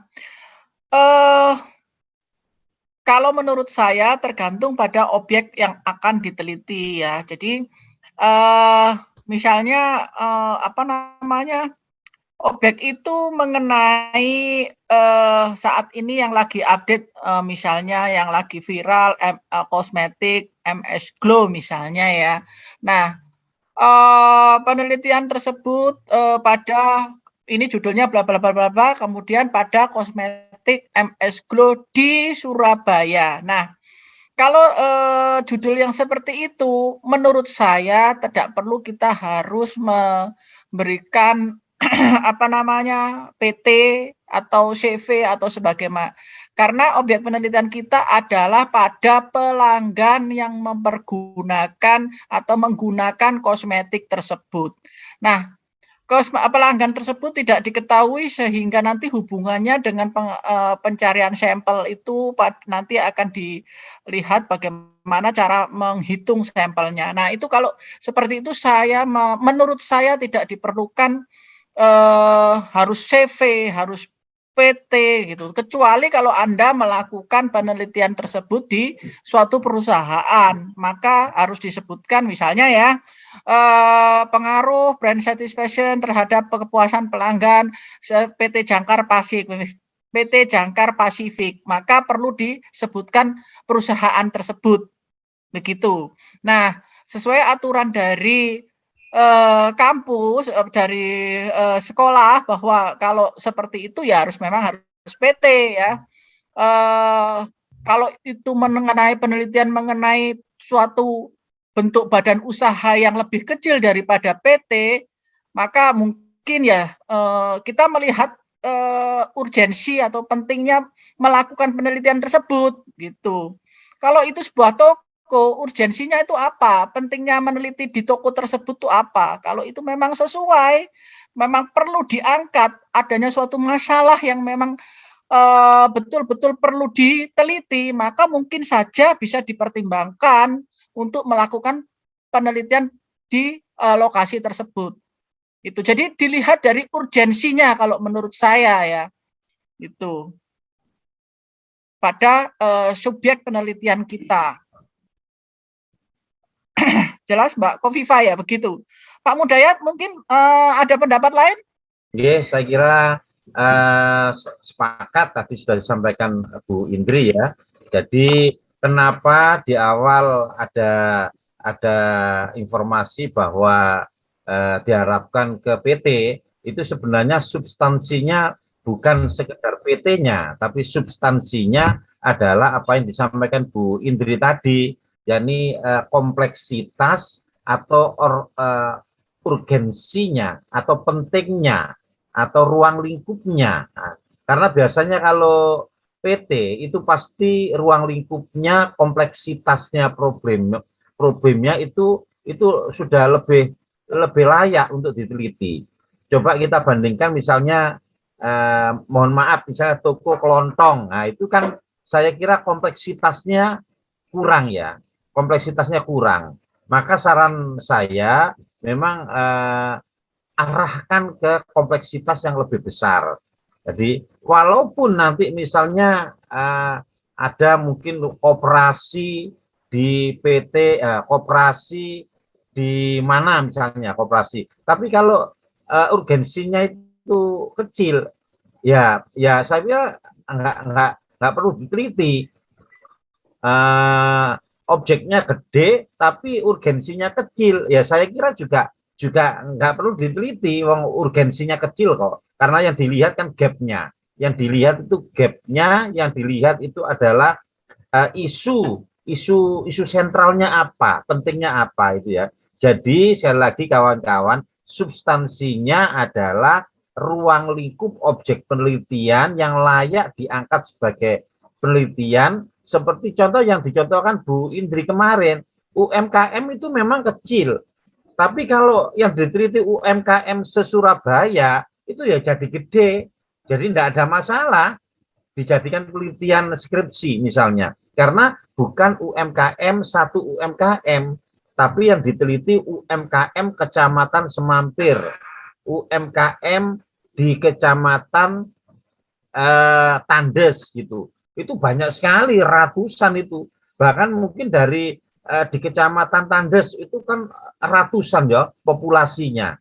Saya yakin enggak bisa diteliti semua, pasti nanti disampelkan kan ya, dari mungkin ada 1000 populasi diambil sampelnya berapa. Lah itu saya kira substansinya kena, urgensinya kena. Karena apa? Anda meneliti objeknya UMKM, tapi UMKM sekecamatan, dan yang diteliti adalah urgensi UMKM tradisional diangkat ke UMKM digitalisasi. Nah, ini contoh ya. Jadi kawan-kawan supaya paham ya.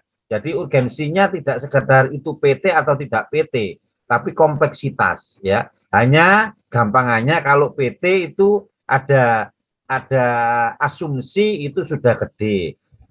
Tadi sudah dijelaskan Bu Indri, kalau perusahaan ya otomatis PT memang harus PT kalau di perusahaan itu. Saya kira itu jelas ya teman-teman ya. Semuanya, harapan saya semuanya supaya tidak bimbang ya, tidak bimbang ya. Jadi carilah urgensinya ya. Saya kira itu Bu Dian. Saya tambahi sedikit untuk rekan-rekan yang sekarang masih bingung apa yang mau ditulis atau bagaimana menentukan judul. Ini tips ya, tipsnya itu kalian buatlah kerangka konseptualnya dulu ya. Nanti akan menjadi seperti apa sih sebenarnya penelitian saya itu. Jadi gambarkan konsepnya tersebut ya. Variabel-variabel apanya, lalu kemudian dari variabel tersebut yang sudah pernah saya ajarkan itu buatlah suatu judul. Jadi buatlah kerangka konsepnya dulu. Nanti dari situ Anda akan mengerti, oh nanti akan menjadi seperti ini model saya, begitu. Begitu ya, Bu Dian. Ya. Terima kasih. Kemudian atas tanggapannya Bu Dr. Indri dan Pak Mudayat. Kemudian untuk Turnitin yang maksimal 35% itu dimulai dari bab 1 sampai 3 saja atau semua bab. Mohon ditanggapi barangkali dengan Bu Ella atau Bu Yuli, silakan. Bapak Ibu dosen yang lain di sini coba saya cek dulu. Oh ya, itu aja ya. Mungkin pertama saya dulu untuk menanggapi. Terima kasih pertanyaannya Mbak Khofifah.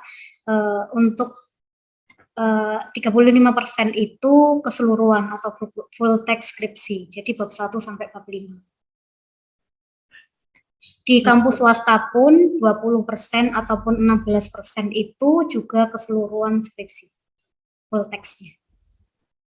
Nah, ya, jadi untuk Turnitinnya itu maksimal 35% untuk semua bab ya Bu Ella ya. Iya, 35% itu termasuk apa itu toleransi yang cukup besar ya kalau untuk ukuran iya, ya. Biasanya rata-rata itu ya 20% lah kalau di 20%, 25% itu udah tinggi, Bu. sudah maksimal biasanya ya. Dan Iya, kita kok 35 heran itu itu ya. termasuk Kenapa kok permulaan yang 35% itu tinggi sekali loh. Maksudnya apa namanya 35% tuh jarang. Biasanya ya antara 20, 25 aja sudah iya. ini. Mungkin karena masih trial ya Bu. Iya, ini trial baru karena ya, tahun pertama, ya Bu. mungkin supaya nggak kaget ya. Iya, untuk permulaan. Iya, Mungkin pertimbangannya karena itu juga karena baru tahun pertama Iya, masuk akal. Iya, mungkin perlu digarisbawahi lagi kenapa itu harus diturnitin karena semua hasil karya ilmiah mahasiswa semuanya itu akan dipublikasikan di repositori ya Bu ya, di repositori.setiamak.ac.id. Kemudian nanti Anda bisa cek hasil dari skripsi Anda itu melalui minimal Google Scholar. Nah, nanti di sana kalau memang ada syarat administratifnya semua sudah lengkap, maka perpustakaan akan mengupload skripsi Anda, tapi tentunya dengan syarat dan ketentuan berlaku ya Bu Ella ya. Misalnya tidak ada file yang rusak, filenya harus lengkap barangkali, terus kemudian hasil Turnitinnya nggak lebih dari 35%, baru semuanya bisa di-upload, karena itu memang salah satu syarat mutlak ya Bu Ella ya, kalau bahwa hasil karya ilmiah itu harus, hasil karya ilmiah dari mahasiswa dan dosen itu harus dipublikasikan. Baik, kami tunggu pertanyaan selanjutnya untuk rekan-rekan mahasiswa. Kami harap untuk masih tetap semangat ya, masih tetap semangat mengikuti pelatihan Medpen hari ini. Budian mau tanya. Ya, silakan sebutkan namanya. Saya Sarah Nazrina dari semester 8C. Ya. Mau tanya terkait yang CV sama PT tadi. Teman-teman ini permasalahannya begini, Bu. Jadi setiap dosen itu seperti memiliki pemikiran yang beda-beda. Jadi ada beberapa dosen pembimbing yang bilang kalau itu tuh harus PT gitu. Terus Kaprodi sendiri juga bilangnya harus PT gitu. Nah, itu seperti apa ya, Bu? Terus yang kedua mau tanya, misalkan boleh di UMKM atau CV itu apakah tetap harus pakai surat pengantar sama surat penilaian gitu. Soalnya kan ini skripsi ya Bu, apa tetap harus ada surat penilaian gitu dari perusahaan gitu Bu. Soalnya kan kalau ada surat penilaian dari perusahaan itu kan yang dinilai dari perusahaan itu apanya, seperti itu. Makasih. Oh iya, silahkan Bapak Ibu yang mau menanggapi. Barangkali Pak Mudayat, Ibu Dr. Indriana, Ibu Yuli, kami persilahkan Bu Yuli, monitor. Ya. Baik, terima kasih waktunya. Assalamualaikum warahmatullahi wabarakatuh. Selamat malam rekan-rekan semua ya, yang sekarang lagi giat-giatnya melaksanakan pembuatan laporan skripsi ya. Terkait dengan CV atau PT, sebenarnya CV pun tidak apa-apa, asalkan karyawan di situ tidak sedikit, harus banyak. Karena apa? Karena nanti kita butuh data yang akurat. Kalau hanya sedikit, itu datanya itu tidak akan akurat gitu loh. Yang nanti akan kita pakai. Itu yang pertama. Kalau PT malah lebih bagus lagi. Dan yang kedua ini adalah masalah penilaian. Di sini tidak ada penilaian ya, karena kita bukan magang. Jadi nggak ada penilaian di perusahaan tersebut. Kita minta izin ke perusahaan tersebut untuk melakukan penelitian aja. Nanti dari hasil penelitian tersebut, setelah kita ada ujian skripsi dan nanti tentunya ada koreksi-koreksi, baru nanti kita berikan hasil penelitian itu, satu untuk perusahaan, satu untuk disimpan di kampus, dan satu untuk mahasiswa. Seperti itu ya Budian ya. Sehingga nanti kita bisa sama persepsinya bahwa sebenarnya apa yang disampaikan Pak Kaprodi memang benar. Boleh CV asal karyawannya itu banyak, sehingga nanti hasilnya itu akurat. Minimal itu kalau kita mengadakan penelitian ya, uji coba kuesioner ya, itu kan kalau di atas 60 itu kan kita menggunakan rumusnya. Jadi paling tidak yang diambil di situ karyawannya itu sekitar ya 30 ke atas lah. Semisal itu adalah CV yang bentuknya cuma 5-6 karyawan, ya tentunya hasilnya nggak akurat dong. Jadi seperti itu. Jadi di sini saya sampaikan juga apa yang disampaikan Pak Kaprodi kemarin tentang masalah banyaknya mahasiswa yang menyatakan bahwa ada skripsi mereka yang melakukan penelitian di CV. Nah, sebaiknya kita pakai yang PT, nggak apa-apa. Kalian nanti minta izin, surat izin ke akademik, mau meneliti di mana. Karena kita juga sudah bekerja sama dengan misalnya di TPS, di BJTI, atau di PT PAL sendiri. Kita sudah melakukan kerjasama, sehingga nanti kalian minta surat, itu akan dibuatkan. Yang tahun kemarin pun ada mahasiswa kita yang melakukan penelitian di Rumah Sakit Al-Irsyad. Nggak masalah, gitu loh. Nah, jadi di situ adalah problemnya itu sangat kompleks, sehingga nanti hasil yang Anda berikan nanti itu akan menjadi temuan, dan tentunya itu bermanfaat bagi mahasiswa sendiri maupun bagi masyarakat luas. Seperti itu ya, Bu Dian ya, tanggapan dari saya ya. Ya, terima kasih Bu Yuli atas tanggapannya. Bisa dipahami, Sarah? Iya bisa Bu. Berarti nggak perlu penilaian ya Bu. Soalnya yang kapan hari itu Pak Prodi bilang nggak pakai. Kalau magang memang harus ada penilaian dari perusahaan tersebut. Tetapi kalau skripsi nggak ada. Dan nanti kalau Anda bekerja di toko misalnya ya jangan ngambil skripsinya di toko tersebut. Kalian harus minta izin ke kampus untuk melakukan penelitian misalnya di PT PAL atau di BJTI misalnya atau di TPS. Kan kalian di situ cuma mengambil datanya aja, bukan kalian bekerja di situ. Jadi nggak masalah, tetap Anda bisa melakukan pekerjaan di toko tersebut. Dengan ketika ada waktu senggang, kalian bisa melakukan laporan skripsi. Silakan Anda nanti minta itu ya, surat pengantar dari kampus. Boleh satu perusahaan itu 5 orang boleh, asal judulnya beda, jangan sama. Di perkebunan pun dulu kemarin itu ada, di PTP perkebunan, itu ada mahasiswa kita, juga di Bea Cukai juga ada. Mereka bukan bekerja di Bea Cukai, tapi mereka ngambil skripsinya di situ, penelitiannya di situ. Nggak masalah, jadi ilmu kalian itu juga akan bertambah. Ya, jadi bisa dipahami ya, kalau misalnya mau melakukan penelitian di CV, PT maupun UMKM, itu kalau khususnya untuk CV itu syarat dan ketentuan berlaku ya, seperti apa tadi yang disampaikan oleh Bu Dr. Indri, Bu Yuli, dan Bapak Mudayat. Terus kemudian kalau magang itu karena memang Anda itu bekerja di sana, kemudian ada penilaian terhadap peserta magang yang ada di situ, tapi kalau skripsi itu adalah untuk keperluannya untuk mengambil data. Soalnya kadang-kadang perusahaan itu tidak memperkenankan juga full datanya itu diambil itu sebagai sampel untuk diteliti, kadang-kadang ada batasan-batasannya. Nah, itu harus jelas batasan yang mau Anda ambil itu sejauh mana. Nah, itu bisa Anda siapkan, bisa Anda jelaskan kepada pihak perusahaan. Itu misalnya Anda teliti tentang keuangan. Gitu. Nah, itu data yang mau Anda ambil itu yang diteliti itu keuangan yang seperti apa, sejauh mana, untuk apa. Nanti kira-kira batasan masalahnya sampai dengan Anda mau mengambil kesimpulannya nanti arahnya seperti apa. Gitu ya.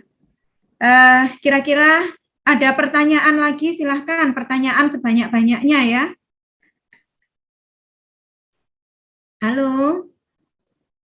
Bu mau bertanya lagi Bu. Baik, itu ya, tadi kan dibahas apabila UMKM itu boleh, namun hanya pusatnya saja kumpulan dari UMKM.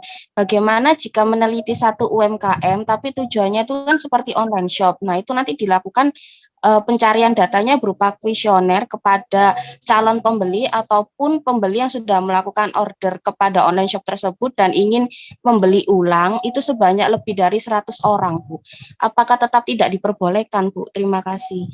Oh iya, mohon ditanggapi Bapak Ibu, mungkin Bu Dr. Indri, Pak Mudayat atau Bu Yuli, disilakan.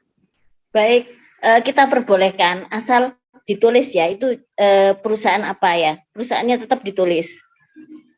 Boleh 100 kuesioner boleh, tapi kita tulis misalnya Anda meneliti di perusahaan apa, misalnya PT kosmetik, misalnya kosmetik apa, nggak apa-apa, yang jelas.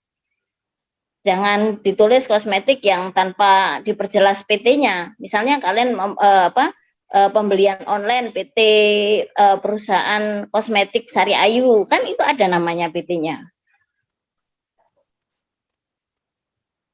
Gitu ya Bu Dian ya. Oh ya, baik. Cukup menjawab ya. Saya meluruskan di sini ya. Oh iya, silakan Ibu Dokter, silakan. Kalian ini sebenarnya nggak usah bingung mau CV, mau PT, mau apa. Tapi subjek penelitian Anda ini apa dulu, begitu loh. Tentukan dulu itu. Perkara tempat itu perkara nanti. Gitu loh. Saya kok, makanya saya mengarahkan kepada kalian. Kalau kalian itu mau shop, online shop, terus kita bertanya, misalnya itu kosmetik ya. Sari Ayu oke lah tadi ya disebutkan. Sari Ayu, kosmetik sekian. Kalian ingin meneliti dari mana mendapatkan data pelanggan itu? Saya tanya sekarang. Apakah kalian akan meminta data pelanggan tersebut kepada PT Sari Ayu tersebut? Siapa Anda gitu loh?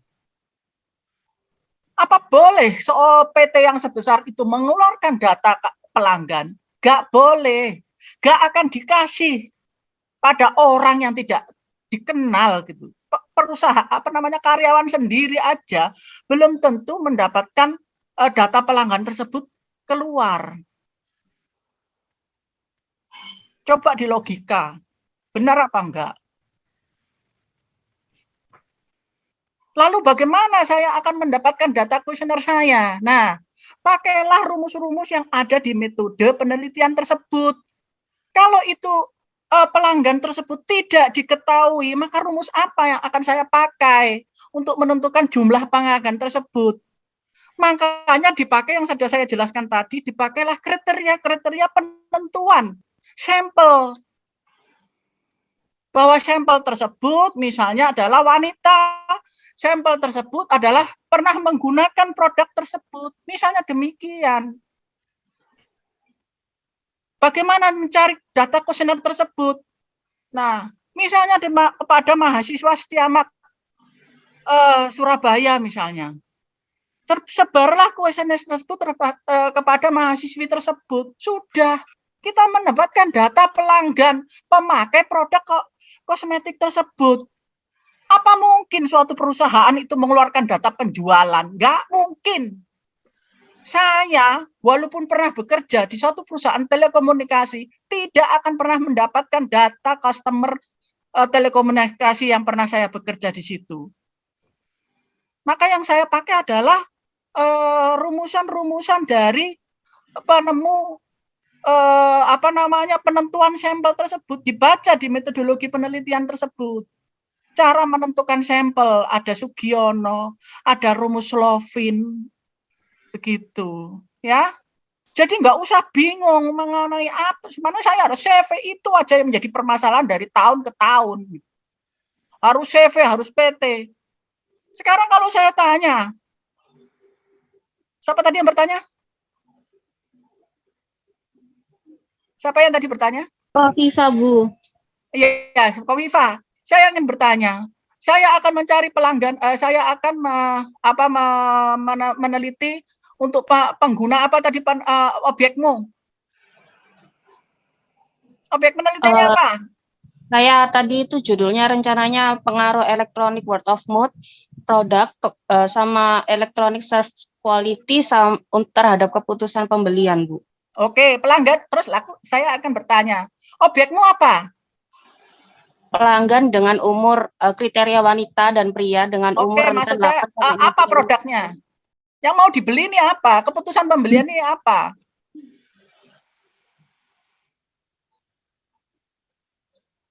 Membeli apa? Di online-nya itu mau beli apa? Alat tulis dan mesin-mesin kantor, Bu.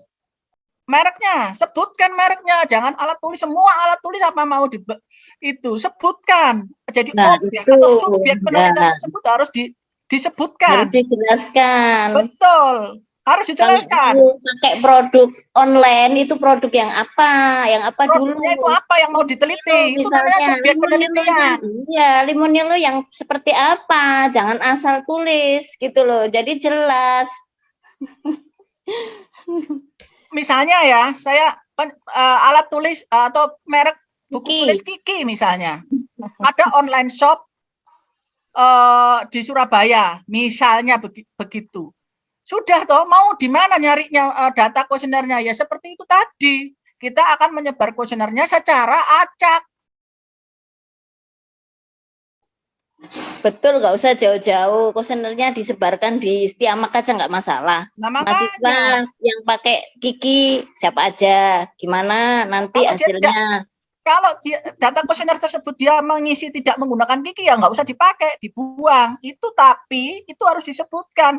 Misalnya saya akan sampel saya 100, yang mengisi 120, saya pakai tetap 120, kenapa saya buang? Karena dia tidak memakai produk Kiki. Jadi buat apa saya pakai? Kan begitu. Jadi nggak perlu bingung mau saya PT, kecuali memang Anda bekerja di PT. Misalnya yang kemarin itu Jangkar Pasifik, saya ingin meneliti mengenai penggunaan e-commerce-nya di Jangkar Pasifik, boleh. Data pelanggannya dia punya. Dia sebutkan ada 100 data pelanggan Jangkar Pasifik disebutkan, dan data itu harus ada sumbernya. Sumber adalah dari Jangkar PT tersebut, Jangkar Pasifik, misalnya saya sebutkan demikian. Jadi nggak usah bingung mau taruh saya CV mau apa, tapi disebutkan produk yang mau diteliti itu apa. Lalu Anda melakukan penelitian itu di mana sampai di mana. Kayak UMKM tersebut, saya meneliti UMKM di Tandes. Sudah, berarti siapa yang akan menjadi responden kita, sampel kita? Ya berarti UMKM yang ada di Tandes. Kalau nanti dia mengisi domisilinya di Perak, maka harus kita buang, tidak bisa dianggap sebagai responden. Jelas di sini? Paham?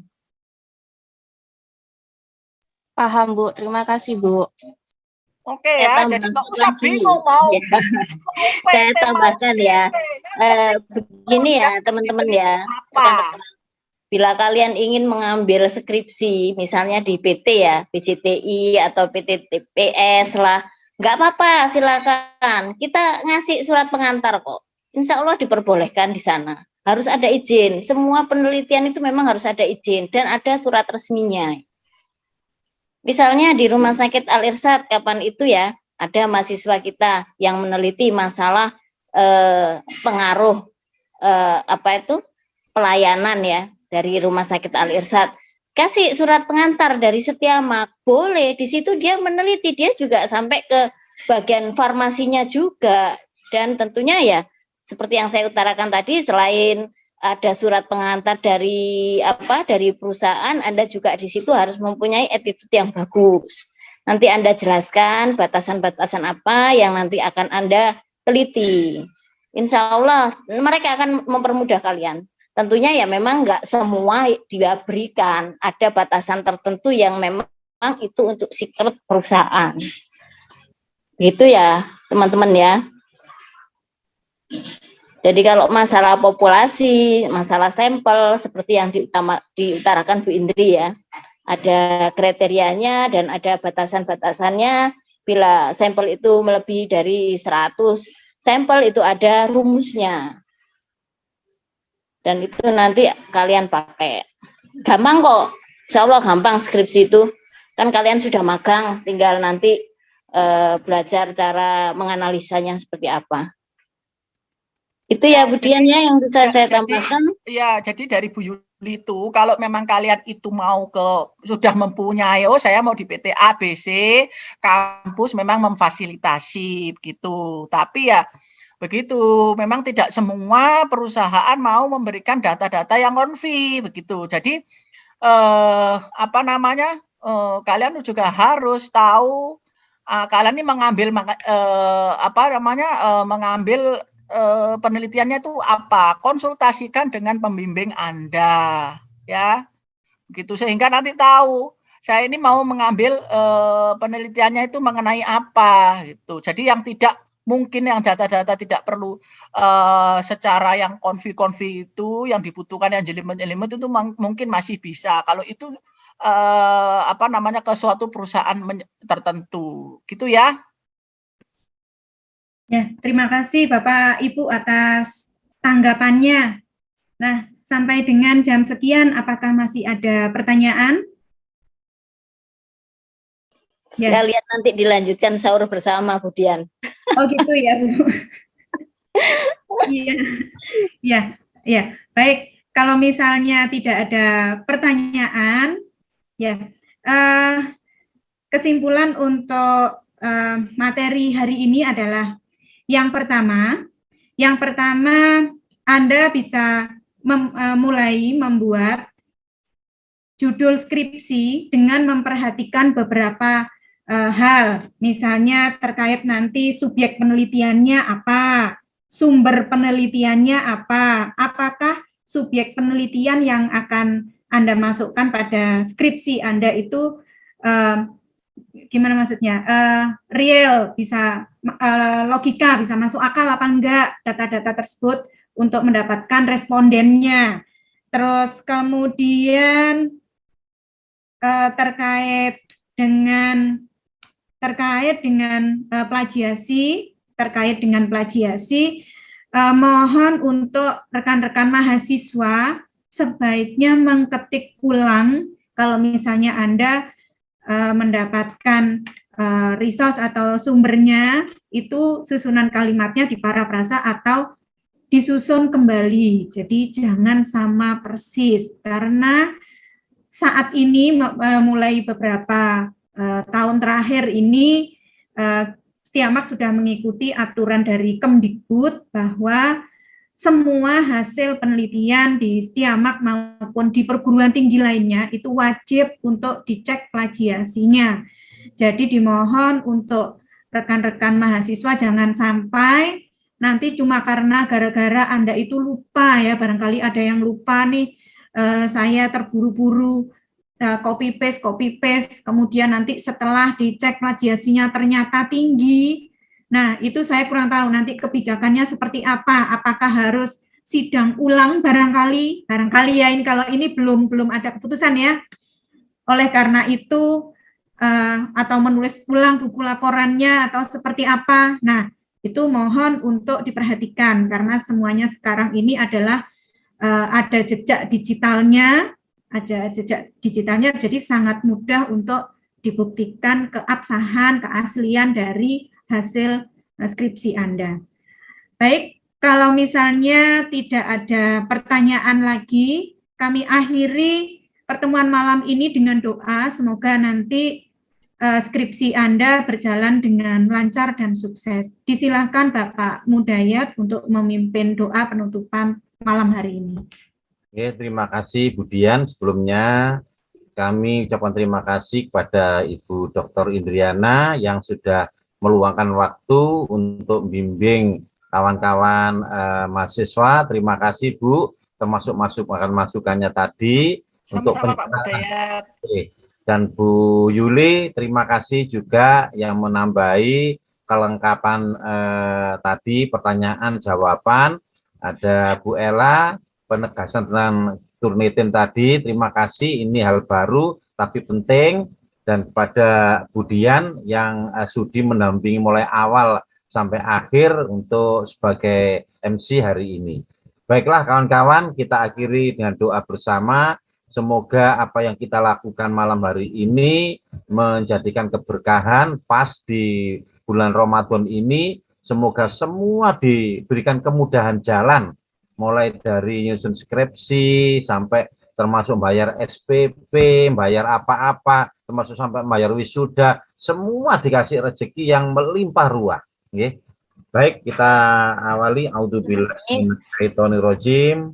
Allahumma sholli ala Muhammad wa ala alihi wa sahbihi walhamdulillahirabbil alamin. Allahumma fir lana dunubana wa katsir ana syai'atina wa tawaffana ma'al abrar. Allahumma firli wali walidayya warhamhumma kama rabbayani shaghira. Ya Allah, ya Tuhan kami, segala puji bagimu atas nikmat-nikmat yang telah Engkau anugerahkan kepada kami semua pada malam hari ini, kepada seluruh dosen pembimbing, kepada seluruh mahasiswa, dengan acara pembekalan skripsi ini berjalan dengan baik dan penuh keberkahan. Ya Allah, tiada daya, kekuatan hanyalah darimu.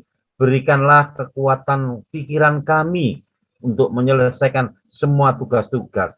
Berilah kekuatan tangan kami, hati kami, semuanya, agar kami mampu menyelesaikan semua kewajiban di kampus ini dengan lancar, penuh keberkahan, dan limpahkanlah kami kepada kami semua ini rezeki yang melimpah ruah, agar kami bisa menuntaskan perkuliahan sampai bergelar sarjana administrasi bisnis untuk menghadiahkan kepada kedua orang tua kita tercinta, ayah kami, ibu kami. Ya Allah, berikanlah jalan keluar jika kami mendapatkan kesulitan apapun. Rabbana atina fid dunya hasanah wa fil akhirati hasanah wa qina adzabannar. Subhana rabbika rabbil izzati amma yasifun. Wassalamun alal mursalin walhamdulillahi rabbil alamin. Terima kasih. Saya kembalikan ke Budian. Assalamualaikum warahmatullahi wabarakatuh. Waalaikumsalam warahmatullahi wabarakatuh. Terima kasih Pak Mudayat atas doanya yang sangat menyentuh ya. Baik, saya akhiri untuk pertemuan hari ini. Selamat menjalankan ibadah puasa untuk yang menjalankan, dan semoga sukses untuk dan lancar untuk skripsinya. Baik, wassalamualaikum warahmatullahi wabarakatuh. Waalaikumsalam warahmatullahi wabarakatuh. Terima kasih semuanya, Ibu Bapak. Sekian, saya Bu Windri, Mbak Ella. Terima kasih semuanya. Sampai berpuasa. Sehat-sehat semua. Sampai ketemu bubur ya. Bubur bersama ini kapan ini Setiamak ini? Ayo Pak Mudayat tuh, Pak Mudayat ditagih buka puasa. Oh, Ditunggu ya Pak Dayat, bubur bersama ya dengan mahasiswa yang skripsi ini ya. Bentar lagi kan mau keluar dari kampus. ya gratis Bu, gratisin Bu. Ya nanti kalian yang bayarin, kita yang gratis ya. Pak Mudayat tuh langsung ngalih. Pak Mudayat mau melanjutkan tadarus Bu. Ya, mari. Assalamualaikum. Monggo ayo Liv. Salam. Waalaikumsalam. Mohon izin di meeting.